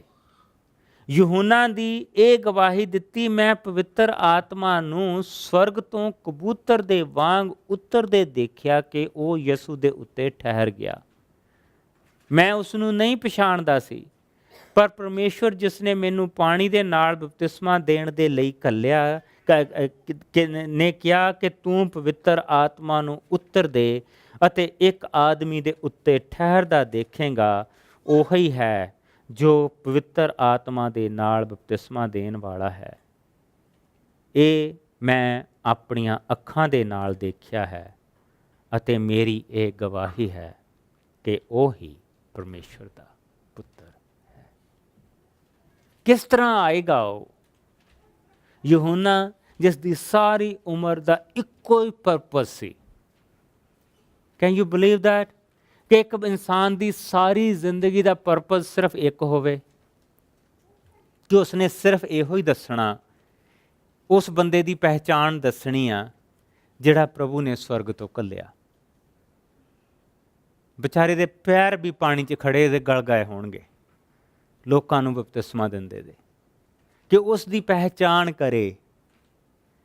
ਪਹਿਚਾਣ ਕਰੇ ਕਿ ਕੌਣ ਆ ਜਿਹੜਾ ਇਸ ਧਰਤੀ ਤੇ ਆਇਆ, ਜਿਹੜਾ ਸਾਡੀ ਜੂਨ 'ਚੋਂ ਨਹੀਂ, ਜਿਹੜਾ ਪਰਮੇਸ਼ਵਰ ਦਾ ਪੁੱਤਰ ਆ, ਜਿਹੜਾ ਪਰਮੇਸ਼ਵਰ ਦਾ ਪੁੱਤਰ ਇਸ ਧਰਤੀ ਤੇ ਆ। ਇੰਨੀ ਉਸ ਨੂੰ ਨਿਸ਼ਾਨੀ ਦਿੱਤੀ ਗਈ। ਉਸਨੇ ਕਿਹਾ ਕਿ ਜੇ ਤੂੰ ਏਲੀਆ ਨਬੀ ਨਹੀਂ, ਜੇ ਤੂੰ ਘੱਲਿਆ ਹੋਇਆ ਉਹ ਨਬੀ ਨਹੀਂ ਜਿਹੜਾ ਆਉਣ ਵਾਲਾ, ਜੇ ਤੂੰ ਉਹ ਬਚਾਉਣ ਵਾਲਾ ਮੁਕਤੀ ਦਾਤਾ ਨਹੀਂ, ਤੇ ਫਿਰ ਤੂੰ ਬਪਤਿਸਮਾ ਕਿਉਂ ਦਿੰਦਾ? ਉਹਨਾਂ ਦੇ ਮੂਹਰੇ ਇਹ ਸਵਾਲ ਉਠਾਇਆ ਗਿਆ, ਫਿਰ ਤੂੰ ਬਪਤਿਸਮਾ ਕਿਉਂ ਦਿੰਦਾ? ਕਹਿੰਦਾ ਕਿ ਇਹ ਬਪਤਿਸਮੇ ਦੀ ਪਹਿਚਾਣ ਮੈਨੂੰ ਦਿੱਤੀ ਗਈ। ਤੂੰ ਅੰਮ੍ਰਿਤ ਕਿਉਂ ਛਕਾਉਣਾ ਇਹਨਾਂ ਨੂੰ? ਅੰਮ੍ਰਿਤ ਛਕਾਉਣ ਵਾਲੀ ਗੱਲ ਹੀ ਹੋ ਗਈ। ਜਿਸ ਵੇਲੇ ਉਹ ਵੀ ਇੱਕ ਵੱਖਰੀਆਂ ਰੀਤਾਂ, ਇਹ ਰੀਤ ਸੀਗੀ ਕਿ ਜਿਸ ਵੇਲੇ ਪਾਣੀ ਦੇ ਵਿੱਚ ਇਨਫ ਪਾਣੀ ਹੁੰਦਾ ਸੀਗਾ, ਉਸ ਦੇ ਵਿੱਚ ਪਾਣੀ 'ਚ ਇਨਸਾਨ ਨੂੰ ਡੁਬਕੀ ਲਾ ਕੇ ਉਸ ਨੂੰ ਬਾਹਰ ਕੱਢਿਆ ਜਾਂਦਾ ਸੀ। ਔਰ ਜਿਸ ਵੇਲੇ ਉਹ ਬਪਤਿਸਮੇ ਦੇ ਪਾਣੀ ਦੇ ਵਿੱਚੋਂ ਦੀ ਬਾਹਰ ਹਰੇਕ ਬੰਦਾ ਨਿਕਲਦਾ ਸੀ ਤਾਂ ਉਹਨੂੰ ਦੇਖਦਾ ਸੀਗਾ ਕਿ ਅੱਛਾ ਇਹੋ ਹੀ ਆ, ਨਹੀਂ ਤੂੰ ਵੀ ਨਹੀਂ, ਅੱਛਾ ਬਈ ਪ੍ਰਭੂ ਤੇਰੇ ਤੇ ਭਲਾ ਕਰੇ, ਤੈਨੂੰ ਪਾਪ ਤੇਰਿਆਂ ਰਸਤਿਆਂ ਨੂੰ ਠੀਕ ਰੱਖੇ, ਤੂੰ ਪਾਪ ਵੱਲ ਨੂੰ ਨਾ ਮੁੜੇ, ਕਹਿ ਕੇ ਤੂੰ ਉਸ ਨੂੰ ਬਰਕਤ ਦੇ ਕੇ ਤੋਰ ਦਿੰਦਾ ਸੀ। ਪਰ ਜਦ ਯਿਸੂ ਆਇਆ, ਜਦ ਉਸਨੇ ਉਸ ਨੂੰ ਬਪਤਿਸਮਾ ਦਿੱਤਾ ਤੇ ਉਸਨੇ ਸਵਰਗ ਨੂੰ ਖੁੱਲ੍ਹਿਆਂ ਦੇਖਿਆ ਔਰ ਪਵਿੱਤਰ ਆਤਮਾ ਨੂੰ ਉੱਪਰੋਂ ਉਸ ਦੇ ਉੱਤੇ ਉਤਰਦਾ ਔਰ ਉਸ ਦੇ ਅੰਦਰ ਸਮਾਉਂਦਾ ਦੇਖਿਆ। ਕਹਿੰਦਾ ਇਹ ਹੋਈ ਹੈ, ਦਿਸ ਇਜ਼ ਇਟ। ਉਹਦੀ ਜੌਬ ਪੂਰੀ ਹੋ ਗਈ। ਜਿਸ ਕੰਮ ਦੇ ਲਈ ਉਸ ਨੂੰ ਘੱਲਿਆ ਗਿਆ ਸੀ ਧਰਤੀ ਤੇ, ਉਹ ਪੂਰਾ ਹੋਇਆ। ਇਸ ਕਰਕੇ ਕਹਿੰਦਾ ਇਸੇ 'ਚ ਹੀ ਮੇਰੀ ਖੁਸ਼ੀ ਆ। ਜਿਸ ਲਈ ਉਹਨੂੰ ਬਾਅਦ ਦੇ ਵਿੱਚ ਉਸ ਦੇ ਚੇਲੇ ਆ ਕੇ ਕਹਿੰਦੇ, ਲੋਕ ਆ ਕੇ ਕਹਿੰਦੇ ਆ, ਉਹ ਜਿਹੜਾ ਤੇਰੇ ਤੋਂ ਬਪਤਿਸਮਾ ਲੈ ਕੇ ਗਿਆ, ਹੁਣ ਤਾਂ ਲੋਕ ਉਹ ਤੋਂ ਤੇਰੇ ਤੋਂ ਵੀ ਜ਼ਿਆਦਾ ਜਾਣ ਲੱਗ ਪਏ ਆ। ਹੁਣ ਤਾਂ ਉੱਥੇ ਲੋਕ ਹੋਰ ਵੀ ਬਪਤਿਸਮਾ ਤੇਰੇ ਤੋਂ ਵੀ ਜ਼ਿਆਦਾ ਲੈਣ ਲੱਗ ਪਏ ਆ। ਉਹ ਕਹਿੰਦਾ ਮੇਰੀ ਖੁਸ਼ੀ ਇਹਦੇ 'ਚ ਹੀ ਆ। ਮੇਰੀ ਖੁਸ਼ੀ ਪੂਰੀ ਹੋਈ। ਮੈਂ ਘਟਾਂ ਉਹ ਵਧੇ, ਮੈਂ ਘਟਾਂ ਉਹ ਵਧੇ। ਇਹ ਯਹੂਨਾ ਬਪਤਿਸਮਾ ਦੇਣ ਵਾਲੇ ਨੇ ਕਿਹਾ। ਉਸ ਨੇ ਆਪਣੀ ਕ੍ਰਿਸਮਸ ਉਸ ਦਿਨ ਮਨਾਈ। ਇਸ ਕਰਕੇ ਅਸੀਂ ਆਪਣੀ ਕ੍ਰਿਸਮਸ ਅੱਜ ਬਾਰ-ਬਾਰ ਇਸ ਦਿਨ ਨੂੰ ਯਾਦ ਕਰਦੇ ਹਾਂ ਕਿ ਸਾਡਾ ਪੈਦਾ ਕਰਨ ਵਾਲਾ ਇਸ ਧਰਤੀ ਤੇ ਆਇਆ, ਸਾਨੂੰ ਮੁਕਤੀ ਦੇਣ ਵਾਲਾ ਇਸ ਧਰਤੀ ਤੇ ਆਇਆ, ਸਾਨੂੰ ਦਾਸਤਾ ਤੋਂ ਬੰਦਾਪੁਣਾ ਤੋਂ, ਕਿ ਅਸੀਂ ਕਿਸੇ ਦੇ ਬੰਦੇ ਨਹੀਂ ਗੇ, ਅਸੀਂ ਕਿਸੇ ਦੇ ਦਾਸ ਨਹੀਂ ਗੇ, ਅਸੀਂ ਕਿਸੇ ਦੇ ਚੇਲੇ ਨਹੀਂ ਗੇ, ਬਲਕਿ ਅਸੀਂ ਪਰਮੇਸ਼ਵਰ ਦੀ ਸੰਤਾਨ ਆ। ਅਸੀਂ ਇਸ ਚੀਜ਼ ਦੀ ਖੁਸ਼ੀ ਮਨਾਉਂਦੇ ਹਾਂ ਕਿ ਅਸੀਂ ਪਰਮੇਸ਼ਵਰ ਨੂੰ ਇਹ ਕਹਿ ਸਕਦੇ ਹਾਂ, ਹੇ ਸਾਡੇ ਬਾਪ ਜੋ ਤੂੰ ਸਵਰਗ ਦੇ ਵਿੱਚ ਆ। ਅਸੀਂ ਆਪਣੇ ਉਸ ਜਨਮ ਦੇ ਲਈ ਜੋ ਪ੍ਰਭੂ ਦੇ ਵਿੱਚ ਹੋਇਆ, ਇੱਕ ਜਨਮ ਜੋ ਸਾਡਾ ਧਰਤੀ ਤੇ ਹੋਇਆ, ਪਰ ਇੱਕ ਜਨਮ ਜੋ ਪ੍ਰਭੂ ਦੇ ਵਿੱਚ ਸਾਡਾ ਹੋਇਆ, ਜਿਸ ਦੇ ਨਾਲ ਅਸੀਂ ਪ੍ਰਭੂ ਦੀ ਸੰਤਾਨ ਬਣੇ, ਜਿਸ ਨੇ ਸਾਨੂੰ ਆਪਣਾ ਬਣਾਇਆ। ਇਸ ਕਰਕੇ ਅਸੀਂ ਪ੍ਰਭੂ ਦੀ ਇਹ ਵੱਡਾ ਦਿਨ ਮਨਾਉਂਦੇ ਹਾਂ, ਇਹ ਖੁਸ਼ੀ ਦਾ ਦਿਨ ਮਨਾਉਂਦੇ ਹਾਂ। ਆਓ ਇਹਨਾਂ ਆਉਣ ਵਾਲਿਆਂ ਦਿਨਾਂ ਦੇ ਵਿੱਚ ਸਿਰਫ ਆਪਣੇ ਲਈ ਨਹੀਂ, ਪਰ ਜਿਹੜੇ ਖੋਜਦੇ ਪਏ ਆ, ਜਿਹੜੇ ਧਰਮ ਗ੍ਰੰਥਾਂ ਦੇ ਵਿੱਚ ਖੋਜਦੇ ਪਏ ਆ, ਲੱਭਦੇ ਪਏ ਆ, ਆਓ ਇਹ ਖੁਸ਼ੀ, ਇਹ ਇਸ਼ਾਰਾ ਉਹਨਾਂ ਕੋਲ ਵੀ ਲੈ ਕੇ ਜਾਈਏ ਕਿ ਭਾਈ ਜਿਸ ਦੇ ਵੱਲ ਇਸ਼ਾਰਾ ਹੋ ਰਿਹਾ ਉਹ ਇਹ ਆ, ਉਹ ਇਹ ਆਉਣ ਵਾਲਾ ਇਹ ਆ। ਇਸ ਦੇ ਵੱਲ ਆਪਣਾ ਧਿਆਨ ਦਿਓ ਔਰ ਮੁਕਤੀ ਪ੍ਰਾਪਤ ਕਰੋ। ਆਮੇਨ। ਆਓ ਦੁਆ ਕਰੀਏ। ਪ੍ਰਭੂ ਜੀ, ਤੇਰਾ ਬਹੁਤ ਸ਼ੁਕਰ ਕਰਦੇ ਹਾਂ ਤੇਰੀ ਦਇਆ ਦੇ ਲਈ, ਤੇਰੀ ਕਿਰਪਾ ਦੇ ਲਈ, ਤੇਰੇ ਪਿਆਰ ਦੇ ਲਈ, ਤੇਰੀਆਂ ਉਹਨਾਂ ਸਭ ਬਰਕਤਾਂ ਦੇ ਲਈ ਜੋ ਮੇਰੇ ਮਾਲਕ ਤੂੰ ਸਵਰਗ ਤੋਂ ਸਾਡੇ ਉੱਤੇ ਨਿਸ਼ਾਵਰ ਕਰਦਾ। ਅਸੀਂ ਆਪਣੇ ਦਿਲਾਂ ਵਿੱਚ ਇਹ ਖੁਸ਼ੀ ਲੈ ਕੇ ਜਾਈਏ ਕਿ ਯਿਸੂ ਸਾਡੇ ਨਾਲ ਆ, ਯਿਸੂ ਸਾਡੇ ਅੰਦਰ ਆ ਔਰ ਯਿਸੂ ਸਾਡੇ ਲਈ ਆ ਔਰ ਹਰ ਹਾਲਤ 'ਚ ਸਾਨੂੰ ਸੰਭਾਲਦਾ। ਤੇਰਾ ਸ਼ੁਕਰ ਕਰਦੇ ਹਾਂ ਪ੍ਰਭੂ ਜੀ ਕਿ ਪਿਆਰੇ ਬਾਪ, ਤੂੰ ਸਾਨੂੰ ਆਪਣੇ ਬੇਟੇ ਦੇ ਕੋਲ ਲੈ ਕੇ ਆਇਆ, ਜਿਸ ਦੇ ਰਾਹੀਂ ਅਸੀਂ ਤੇਰੇ ਬਣੇ। ਤੇਰੇ ਘਰ ਦੇ ਵਿੱਚੋਂ ਅਸੀਂ ਪ੍ਰਭੂ ਜੀ ਤੇਰੀ ਉਹ ਵੱਡੀ ਖੁਸ਼ੀ ਪ੍ਰਾਪਤ ਕਰਕੇ ਜਾਈਏ, ਉਹ ਬਰਕਤ ਪ੍ਰਾਪਤ ਕਰਕੇ ਜਾਈਏ ਜੋ ਸਿਰਫ ਤੂੰ ਆਪਣਿਆਂ ਲੋਕਾਂ ਦੇ ਲਈ ਰੱਖਿਆ, ਔਰ ਇਹ ਦੂਸਰਿਆਂ ਤਾਈਂ ਵੰਡੀਏ। ਹੁਣ ਤੋਂ ਲੈ ਕੇ ਆਉਣ ਵਾਲੇ ਸਮੇਂ ਤੱਕ ਪ੍ਰਭੂ ਜੀ ਤੂੰ ਸਾਡਿਆਂ ਕੰਮਾਂ ਨੂੰ, ਸਾਡੇ ਸ਼ਬਦਾਂ ਨੂੰ ਔਰ ਸਾਡੇ ਇਸ ਸਰੀਰ ਨੂੰ ਆਪਣੀ ਵਡਿਆਈ ਦੇ ਲਈ ਵਰਤੀ, ਤਾਂ ਕਿ ਤੇਰਾ ਨਾਮ ਉੱਚਾ ਹੋਏ, ਯਿਸੂ ਦੇ ਨਾਮ ਨੂੰ ਬਰਕਤ ਮਿਲੇ। ਪ੍ਰਭੂ ਯਿਸੂ ਮਸੀਹ ਦੇ ਮਿੱਠੇ ਔਰ ਪਿਆਰੇ ਨਾਮ 'ਚ ਮੰਗਦੇ ਹਾਂ ਔਰ ਸਾਰੀ ਸੰਗਤ ਕਹੇ ਆਮੀਨ, ਆਮੀਨ। ਪ੍ਰਭੂ ਜੀ ਤੇਰਾ ਸ਼ੁਕਰ ਕਰਦੇ ਹਾਂ ਜੋ ਭੈਣ ਭਰਾ ਆਪਣੀ ਕਮਾਈ 'ਚੋਂ ਤੇਰੇ ਘਰ ਦੇ ਲਈ ਲੈ ਕੇ ਆਏ ਆ, ਉਸ ਦੇ ਵਿੱਚ ਵੀ ਬਰਕਤ ਪਾਈ। ਜੋ ਖਾਣਾ ਪਾਣੀ ਦਾ ਸਮਾਨ ਲੈ ਕੇ ਆਏ ਆ, ਉਸ ਵਿੱਚ ਵੀ ਤੂੰ ਬਰਕਤ ਪਾਈ ਔਰ ਉਸ ਕਮਾਈ 'ਚ ਵੀ ਬਰਕਤ ਪਾਈ। ਜੋ ਸਮਾਂ ਹੁਣ ਅਸੀਂ ਬਾਅਦ ਦੇ ਵਿੱਚ ਬਿਤਾਵਾਂਗੇ, ਇਸ ਸਮੇਂ ਵਿੱਚ ਵੀ ਬਰਕਤ ਪਾਈ ਔਰ ਸਾਡੀ ਗੱਲਬਾਤ ਦੇ ਵਿੱਚ ਤੂੰ ਹੋਈ। ਔਰ ਪ੍ਰਭੂ ਜੀ ਅਸੀਂ ਤੇਰੇ ਤੋਂ ਮੰਗਦੇ ਹਾਂ ਕਿ ਜੋ ਅਸੀਂ ਆਉਣ ਵਾਲੇ ਦਿਨਾਂ ਦੇ ਲਈ ਹੁਣ ਪਲਾਨ ਕਰਾਂਗੇ, ਉਹਨਾਂ ਵਿੱਚ ਵੀ ਤੇਰੀ ਹਜ਼ੂਰੀ ਹੋਏ, ਤੇਰਾ ਪਨ ਉਸ ਦੇ ਵਿੱਚ ਛੁਪਿਆ ਹੋਏ, ਤਾਂ ਕਿ ਤੂੰ ਵਧੇ, ਅਸੀਂ ਘਟੀਏ। ਤੇਰੇ ਮਿੱਠੇ ਪਿਆਰੇ ਯਿਸੂ ਨਾਮ ਦੇ ਵਿੱਚ ਇਹ ਸਭ ਕੁਝ ਮੰਗਦੇ ਹਾਂ। ਔਰ ਸਾਰੀ ਸੰਗਤ ਕਹੇ ਖੁਦਾਵੰਦ ਤੁਹਾਨੂੰ ਆਪਣੀ ਬਰਕਤ, ਆਪਣੀ ਸ਼ਾਂਤੀ ਔਰ ਆਪਣੇ ਪਿਆਰ 'ਚ ਬਣਾ ਕੇ ਰੱਖੇ। Bless you.